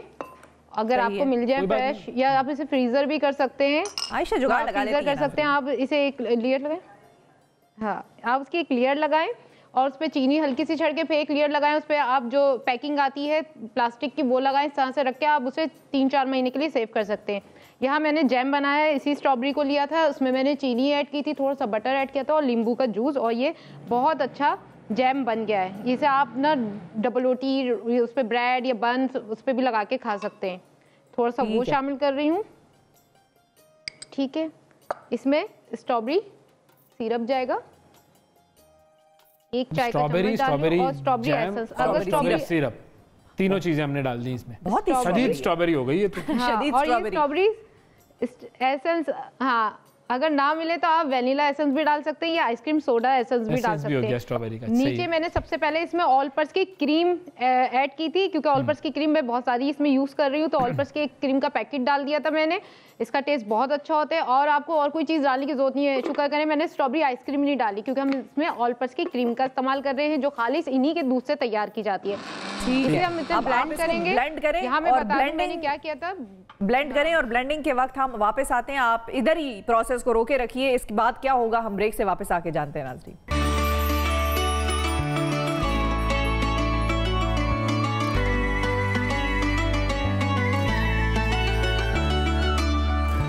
Welcome back to the show नाज़रीन। सीधा चलते हैं कराची आयशा की तरफ। आयशा, हम वापस आ गए हैं और आप ही के लिए वापस आए हैं, यकीन करें, वरना दिल नहीं चाह रहा था, लेकिन बस आपके लिए वापस आए हैं कि इतनी जो आपने मेहनत की है लोगों के लिए, वो अब आप रिपीट करें जी। बताएं कौन सी रेसिपी हम आपके पास छोड़ के गए थे जब आप ब्लेंडर में आपने डाला था क्रीम और स्ट्रॉबेरी की हर किस्म की रंग नस्ल की स्ट्रॉबेरी हर फॉर्म में आपने डाली थी, हर किस्म की वैरायटी डाली थी। स्ट्रॉबेरी डाली थी, स्ट्रॉबेरी जैम जो मैंने खुद तैयार किया था उसमें स्ट्रॉबेरी डाली थी, चीनी डाली थी, लेमन जूस डाला था और मक्खन डाला था, वो मैंने उसमें ऐड कर दिया था। साथ मैंने स्ट्रॉबेरी एसेंस भी डाले थे और स्ट्रॉबेरी सिरप भी डाला था, उससे बहुत अच्छा कलर। और आप लेयर्स देख रहे होंगे, सबसे पहले जो मैंने वो बिस्किट की लेयर्स लगाई थी, बिस्किट लिए थे उसे बिल्कुल सादे वाले जो बिस्किट्स आते हैं सबको पता है सादे जो होते हैं, उसे मैंने मक्खन डाल के बिल्कुल बारीक पीस लिया था, उसकी एक लेयर लगाई। उसके बाद जो मैंने जो ब्लेंडर किया था उसमें स्ट्रॉबेरी डाली थी, ऑल पर्स की क्रीम डाली थी, उसमें जैम डाला था, उसमें स्ट्रॉबेरी एसेंस डाला था, वो मैंने अच्छी तरह ब्लेंडर करके एक लेयर उसकी लगा दी। फिर नेक्स्ट मैंने बिस्किट की लेयर्स लगाई, फिर नेक्स्ट मैंने उसके ऊपर लास्ट में मैंने क्रीम और स्ट्रॉबेरी जेली की लेयर लगाई और स्ट्रॉबेरी डिलाइट तैयार है। इसमें कुकिंग प्रोसेस बिल्कुल भी नहीं था और बहुत इजी सिंपल रेसिपी, जैसे गर्मियाँ कराची में बहुत है और शहरों में भी आहिस्ता आहिस्ता बढ़ती जाएंगी, तो ज़रूरी है कि ऐसे काम और ऐसी रेसिपीज़ बनाए जाएँ जिसमें किचन का काम, चूल्हे का काम कम हो। बिल्कुल, ये स्मार्ट डिसीजन मेकिंग होती है आयशा की। वाकई ये हम गर्विदा होते जा रहे हैं आहिस्ता आहिस्ता आयशा के। आयशा, अब ये जो आपने इससे पहले कबाब बनाए थे उसको भी जरा रिकैप कर दें। जी, कबाब के लिए मैंने क्या किया था कि मैंने आधा किलो गोश्त लिया था गाय का, बोनलेस, बिल्कुल हड्डी से पाक। फिर मैंने लिया था उसमें 2 कप चने की दाल, गाय का। गाय नहीं आयशा, गाय नहीं, गाय कह लें, गाय। ये ओएस मेरे साथ करते हैं, मैंने आज आपके साथ किया है। सही, गाय का गोश्त, गाय। बीफ का गोश्त लिया था ना। बिल्कुल, क्या बात है भाई, स्मार्ट है आयशा ने उर्दू ही निकाल दी बीच में से। चले,